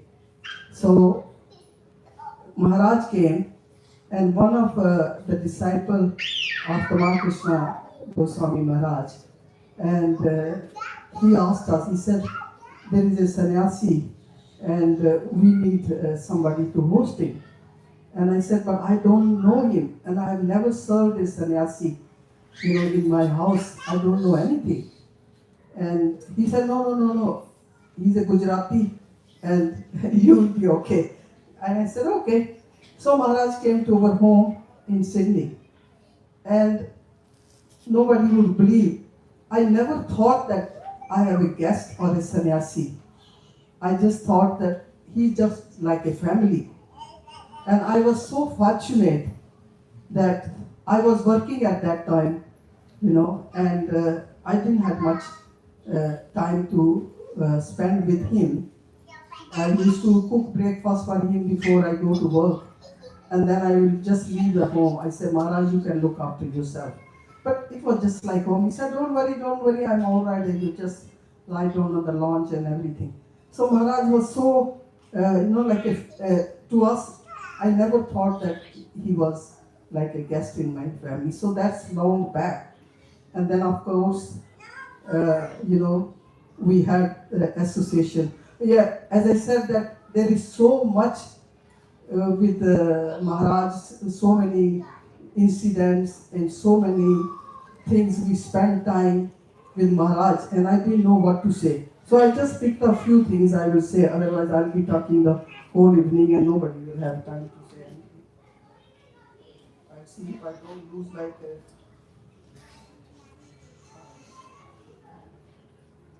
Yeah. So, Hare Krishna Maharaj, please accept our humble obeisances unto your lotus feet on the occasion of your 83rd Vyasa Puja. It is always very fortunate for me to attend this celebration, and I also thank all your disciples who personally invited me for the celebration.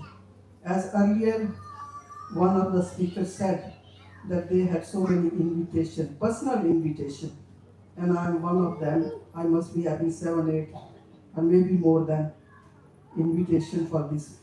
So we can see Maharaj disciples, they are so personal, Thank you, Maharaj, for your association for many years and your valuable instruction. You are very kind to us and our family. Your compassion is exemplary. In fact, you are very merciful to all of you. You are a true Vaishnava. I remember one incident in Sydney where a devotee from India was in jail due to some unlawful activities, but no one visited him. So many sannyasis or visitors came, and this person was in jail, and somehow Maharaj came to know that he was repenting and he was very sad, and nobody went to it. And this jail was quite far from where we were in Sydney. So Maharaj said, I want to go and see him. So Maharaj went to see him. You can see his compassion, that though this person has done something, but this person was repenting, and Maharaj went to see him. And that's the one quality of Maharaj, where nobody is there to give any sort of solace or any, to help to anybody, but Maharaj will think that he is a jiva, and we do so many mistakes in our life, or Maharaj never neglected them. He was not his disciple or anything, and he never had seen him before. So that is the compassion and mercy of the Maharaj. So he helped him in spiritual comeback, and he said, "You read your books if you are in jail, doesn't matter." Another incident, actually, that person, he became Maharaj's disciple in Sydney, and something had happened. He had a very tragic accident, and he lost his mother-in-law and his one daughter. And so it was very difficult time for him. There were cases going against him. He might have to go to jail. And Maharaj went to him.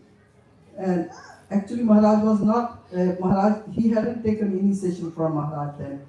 And then Maharaj told him, "Why you are worried? If you go to jail, you will have time to read Bhagavatam, and just, you can absorb yourself in Krishna and chant your rounds." So this is how Maharaj could actually be there in any circumstances to anybody. And that was the one quality of Maharaj.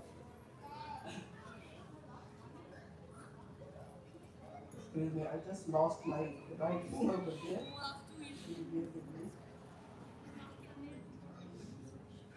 So we can see so many disciples of Maharaj, who have said that he is so personal to them and taking care of all the disciples. And one thing I have seen in Maharaj also, that he always took care, or he's still taking care of the Krishna Maharaj Goswami's disciples, and especially in Fiji. And I just recently, few months ago, the Krishna Maharaj disciple of Ratna, he's in Tabua, it's a very small town in Fiji, and he's alone. He lost his wife, and he's alone there. But Maharaj makes it a point that he will always go, because one time, he was saying that everybody comes to Fiji, but nobody comes to Tabua, because it's a small town. But Maharaj always, remembered. And last time also when he came, and I said, "Maharaj, did you go to see Brajnath?" He said, "I always see him, and I'm going to see him this time also." So Maharaj went there, and then Brajnath, he sent me a photo. Maharaj was sitting on his bed, and both were singing, like Gujarati bhajans and all that. And that's how his nature is, that he can be so friendly with anybody, and he will talk to them, and they will feel so comfortable. We are seeing ourselves that Maharaj was so much, he was the instrument in having a big temple, Singatoka, and those disciples of Krishna Maharaj, he helped them so much. And even he arranged for articles like even Vyasa for Srila Prabhupada, and furniture, all that. Maharaj has got such a wonderful, choice of all these things, that he is expert. And somebody was talking about prasadam. Maharaj is so expert, and I have seen him, like while we were in Vrindavan, that the devotees, when they are coming during Kartik, Maharaj will invite them to his home, and he will cook, all the dishes himself. As we know that, Ratna Nava said that how he made all the preparation. And many times Maharaj has even sent prasadam to our flat, because our flat is, one floor down Maharaj. So Maharaj always, take care, and he, it's amazing that not many, gurus will cook for their, disciples. And Maharaj always took them, when they come to Vrindavan, personally Maharaj will go and take them for darshan of all the temples. I have seen him, and I was laughing, these two sort of rickshaws, and all those days they were rickshaws, and all these disciples are going and say, "Maharaj, where were you going?" "Oh, I was just taking them for darshan." So So I think that all the disciples of Maharaj are very, very fortunate that they can really have his association so nicely. So, yeah, I think I won't talk much because there is so many other people who have to share. But thank you very much again for all the disciples of Maharaj that they have organized such a beautiful celebration and invited us to have this celebration. Hare Krishna. All glories to Maharaj, His Holiness Vedavyasapriya Swami Maharaj ki Jai. Thank you, Mataji. Very beautiful. I love the part where Guru Maharaj visited the gentleman in the jail, and he was lamenting. And Guru Maharaj said, "It's a good opportunity. You're going to have a lot of time. You can chant all your rounds." That is the power of a realized soul who can convert something sour into something sweet. Speaking about sweet, I'd like to now invite the next gentleman who's very sweet himself. Welcome to Prabhu. Please come and grace us with your offering.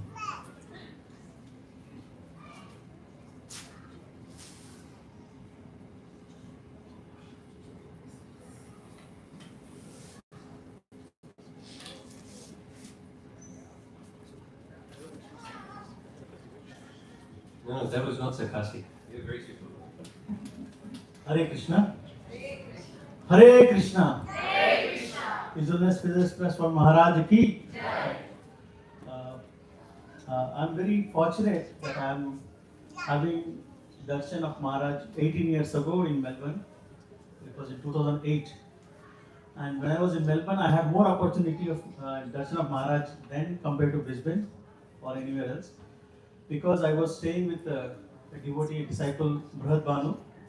And one day it was so fortunate that, of course, it's not good for Maharaj, but Maharaj was sick and Brihad Banu Prabhu was hosting him for a program. So we had to take Maharaj home. And Maharaj was very, very sick. And there was a program lined up in someone's home. And then he said, obviously, I don't want to cancel this. And being a sannyasi, and first time I heard that as Vyasa you take twice shower, sannyasis takes 3 times. So he said, being a sannyasi, I should take 3 times. I said, Maharaj, like this, how can you do it? But then somehow we could able to convince him not to take shower, but still he went. It was Asitaraja Prabhu's house, those who the disciple know. He used to live very far from the city. And we went there, and as you all know, the program starts late and goes also late with Maharaj. When he gives classes, it's like he is on a transcendental plane. There is no time. So it's almost gone for 1.5 hours, 2 hours, and I can see some people are getting restless. But the enthusiasm, the person before Maharaj, before the program, even when we are driving, when we are getting into the closer to the home, still he was not well, his voice not well. But when he landed there, started speaking, then you see he's back. That's probably what we call transcendental. So from that, and after that also few times, it was so fortunate that I could be able to get Maharaj Uchista, Maha directly from his mouth. But now the disciples are very stingy, they don't share it. If you remember, first time when you were moved to Melbourne, Brisbane, so Maharaj was eating and throwing prasadam from the fridge. And now we won't get that. But yeah, Brisbane I'm talking, in your house. Timeless. So yeah, so Maharaj was very merciful. And his I've seen in many, many aspects. Some of you know that there was one Mataji who was very sick. She was diagnosed cancer. Yeah. So that Mataji was very sick and she came on a student visa and both husband and wife was working. Husband has to do 3 jobs to pay the bills because they are not PR, they are students. And just before the second time when she was diagnosed, she said that now I am going to give up. I will become full-time practice bhakti. And somehow this news went to Asitaraja Prabhu and he escalated to Maharaj, and Maharaj was up there. He said, let her wait, I'll come and initiate. Because she already had Maharaj darshan, she had a lot of questions in the previous visit. So Maharaj said, I know her, I can give her initiation. But because, and then when he came to Melbourne, somehow she held until Maharaj comes, I won't leave. Maharaj right straight from airport, he went to the hospital. And this Mata said, okay, Maharaj is coming, please sleep. So she had given one separate room, so his husband cleaned the room, mopped everything so that Maharaj can sit. And he gave Bhagavatam class for 1.5 hours. And that visit, he stayed few days in Melbourne. That visit is a time when she left her body also. And the devotee who was her mentor, he called Maharaj and said, Maharaj, she left finally. So, but I request all devotees should come and see her. What is, of course, we want to go and take darshan, but what is special? He said, you should come, then you know. So when I saw her before, when she was well, I saw her when she was sick, I saw her on bed, but when I saw her dead body, she was smiling. It was a smiling face, and whole face was glowing. And then Maharaj said she had a better destination. So someone very prominent personalities might have come, taken the right place. So she was living without pain. So that's a guarantee. So, and then for cremation also, Maharaj was all through there. He was talking, he gave class, he did kirtan. He went all the way up to the cremation. So generally we don't see, yes, we go for even for some cremation, we don't say so long. And particularly looking at Maharaj schedule. But there I saw that this is what actually the devotee carries. And I also saw that once some families went to Vrindavan, and as Mataji was saying, his hobby is to take all the devotees to parikrama. And obviously when devotees goes, with them comes kids also. So one kid, I think that boy was feeling hungry, and he told his father he want to eat. And because we are brought up in Krishna consciousness in Australia, we take things like, Vrindavan, everything is prasad here, everyone is devotee. So he bought something and gave it to his son, who was probably 6-7 years old. So Maharaj said, why are you giving? He said, he is feeling hungry, Maharaj. Maharaj didn't say anything. Next day, you see the response. Maharaj supposed to go with them. He said, you go to these temples, but before going, come and see me. And he organized prasadam for these people, kids. And they asked, as a disciple, we should be serving you, but you are serving you. He said, because kids are hungry, we want them to serve prasadam. Even in Vrindavan, please serve them prasadam. So now, if I'm talking, he might be in late 60s, 70s, late 60s actually. So that means he has so much of power, so much of strength, so much of conviction that I have to serve. That is a very strong thing I can see in the character of Maharaj, that he wants to serve devotees. And to my surprise, as Mataji said, he went to the prison, he went so many places. He goes to hospitals also. So one day I was in hospital, whatever my karma, I was in Prince Charles, and Maharaj was told that there is this devotee, not me, devotee admitted in Royal Brisbane. So he said, yes, we should go there. And it was Raudi's wife. And I don't know who it is, but from there someone called, Maharaj is visiting you. You called me. Sorry. You told me. I don't know that. So they said Maharaj is coming. Now imagine it's and that's a very auspicious day, Ekadashi day.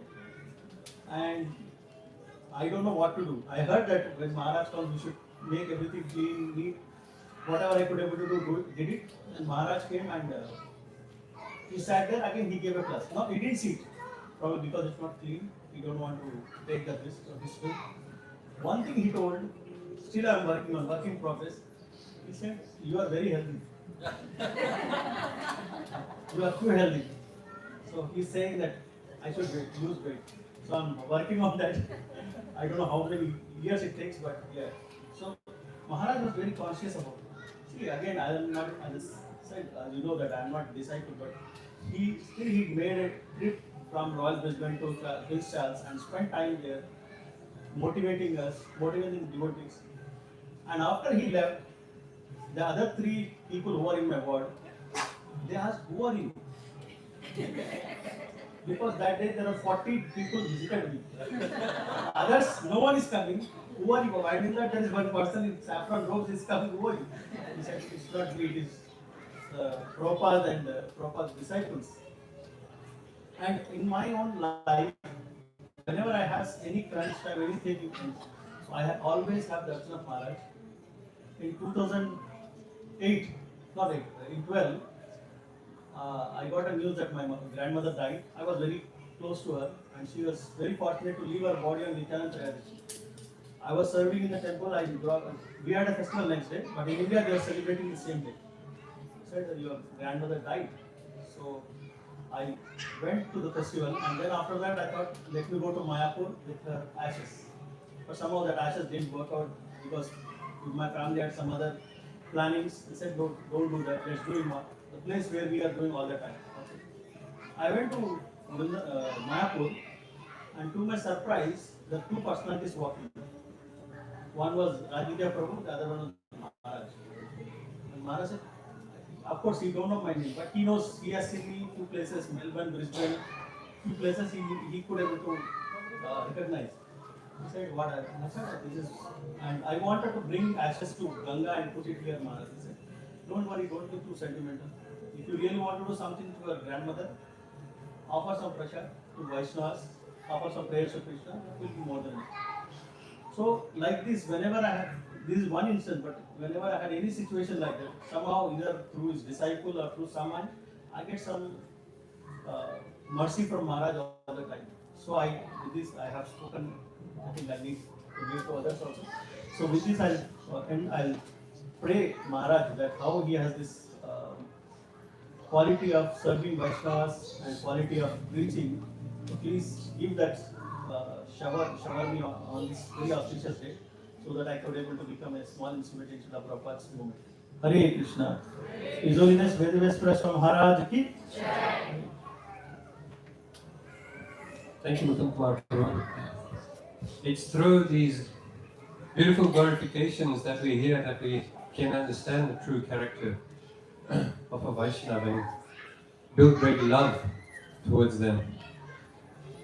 Next, I'd like to call upon a very shy devotee, but we've managed to strong arm him. Yadesh Prabhu, please come.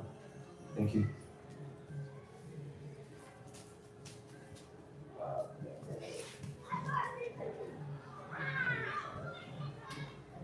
Namo Vishnu Krishna Bhutale Srimati Bhaktivedanta Swami. Namo Vishnu Krishna Bhutale Srimati Bhaktivedanta. This is actually a big up from the channel. Session Sumari Bhaktivedanta. Dear Guru Maharaj, on the occasion of your 82nd Vyasa Puja, I am reminded of how much mercy you have given me, starting from when I was 4 years old up till now. Through coming to PNG, playing with me, engaging in your service, encouraging me. Then the other big part was our first time going to Vrindavan. My family and I were going to Europe because of my father's work, but then Maharaj called and said, "Okay, come to Vrindavan." Then the next part is when we landed. You made the effort of coming all the way from Vrindavan to Delhi, a 4-hour drive.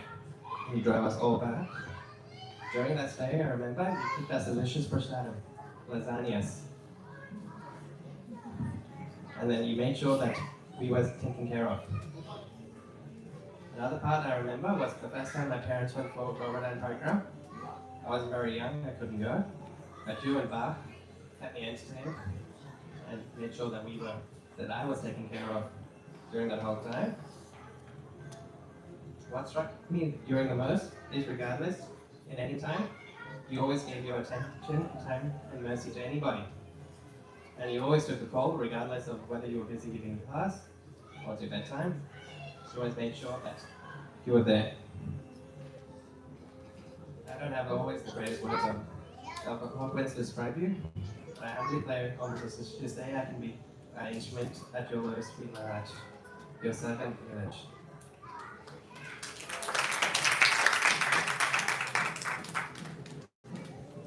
you, Maharaj.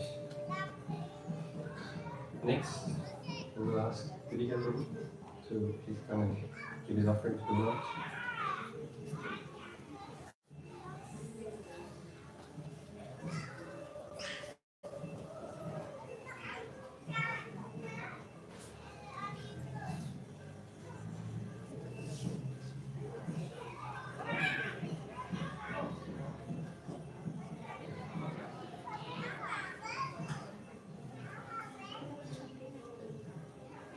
Hare Krishna Guru Maharaj. I always complain myself not properly giving you a proper prepared homages, even though I have some, but I always forget to some points, and then I complain myself that I should have said that. So today I have prepared myself for this offering, Guru Maharaj. Namam Vishnupadaya Krishna Prasthaya Bhutale Srimati Vedavyasapriya Swami Niti Namine Namam Vishnupadaya Krishna Prasthaya Bhutale Srimati Bhaktivedanta Swami Niti Namine Namaste Saraswati Deve Gauravan Pracharine Nirvasheshi Shunyavadi Pasya Pradesh. Dear Guru Maharaj, on this very auspicious day of your 82nd appearance, my first prayers are to His Divine Grace, Srila Prabhupada, to empower you and bless you to successfully build the magnificent temple, Shri Radha Shyam Temple in Thailand. Shri Radha Shyam Temple ki.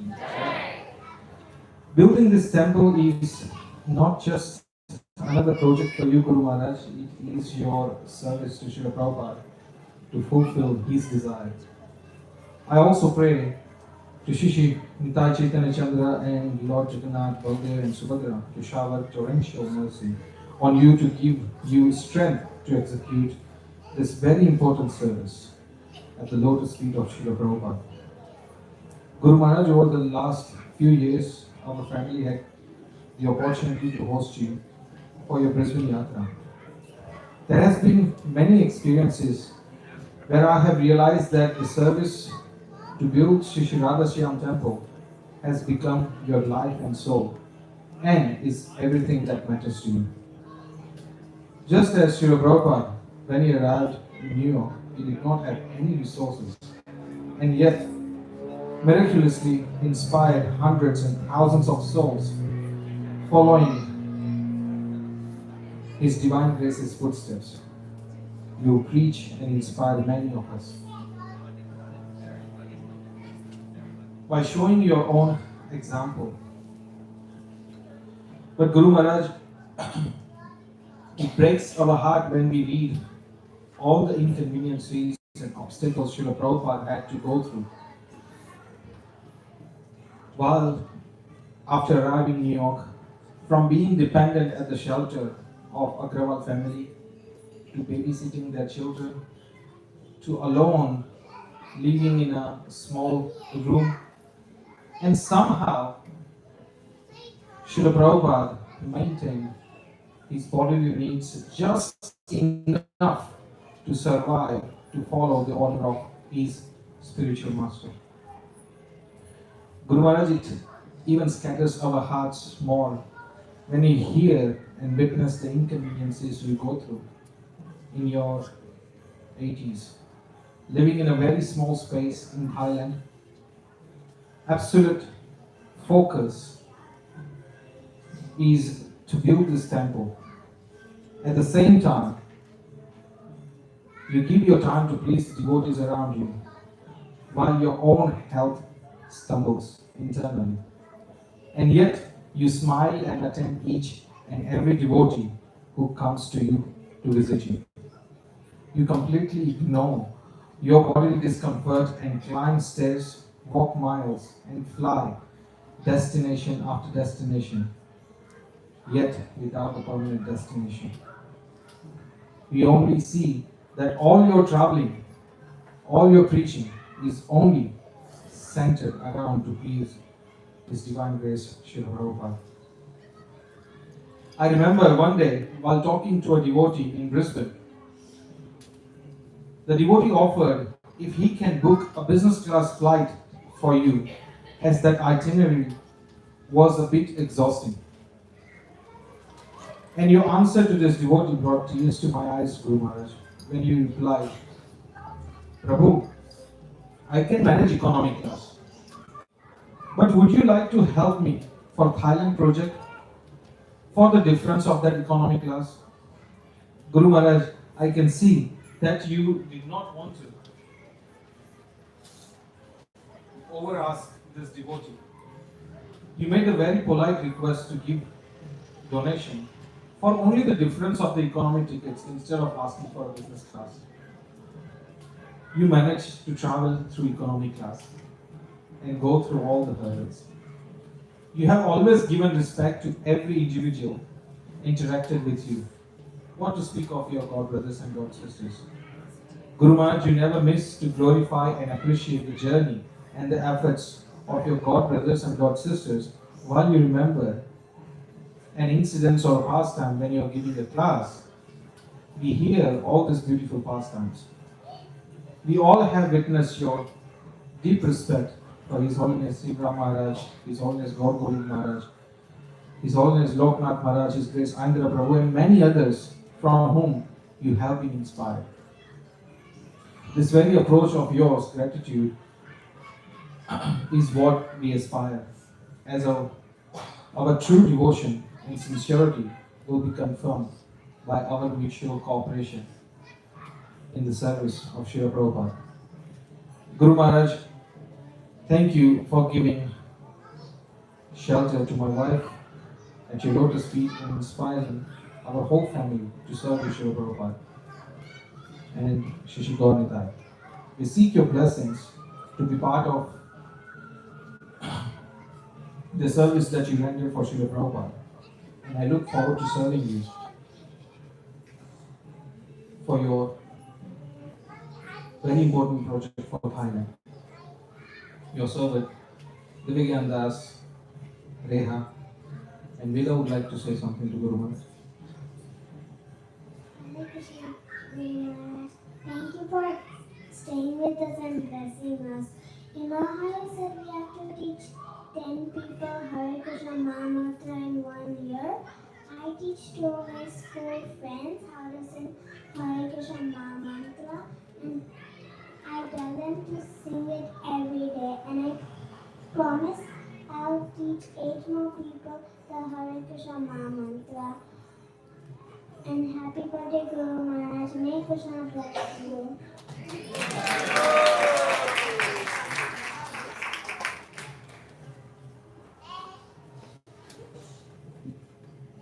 Thank you, that was a very sweet offering. Next, we'll invite Jai Shrimati, followed by Shamanan Prabhu, then Anandini Mataji, and lastly we'll have Janatan Prabhu, our temple president.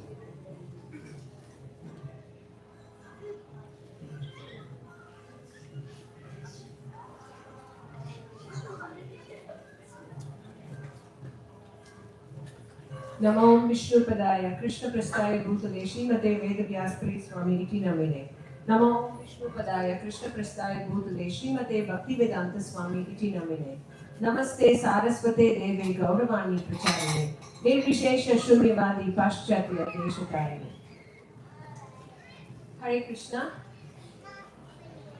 So, on this auspicious occasion of the 82nd Vyasa Puja of our beloved Gurudev, I'd just like to say a few words in glorifying him. So Guru Maharaj came into our lives, as Nilesh rightly said, when Nilesh was around 4 years old. He is 25. So Maharaj was very, very encouraging. So first time Maharaj visited PNG, I was more than a full-time worker, and Nilesh was more than a full-time in daycare. When he comes, Maharaj would say, when I come, you are not sending him to daycare, I will take care of him. And as Ranganath Prabhu was mentioning, it was a little bit difficult for me to put the trust in him. But he was very affectionate, and he would say that when he was there, he used to cook. And I just did not know how exalted this personality was, but he was very kind and very affectionate. And thinking back today, I feel extremely remorseful about the kind of dresses and attire I used to wear in front of him. I had really no idea what Srila Prabhupada's movement was. I was absolutely on this kind of a mini skirt, and Maharaj was very, very tolerant.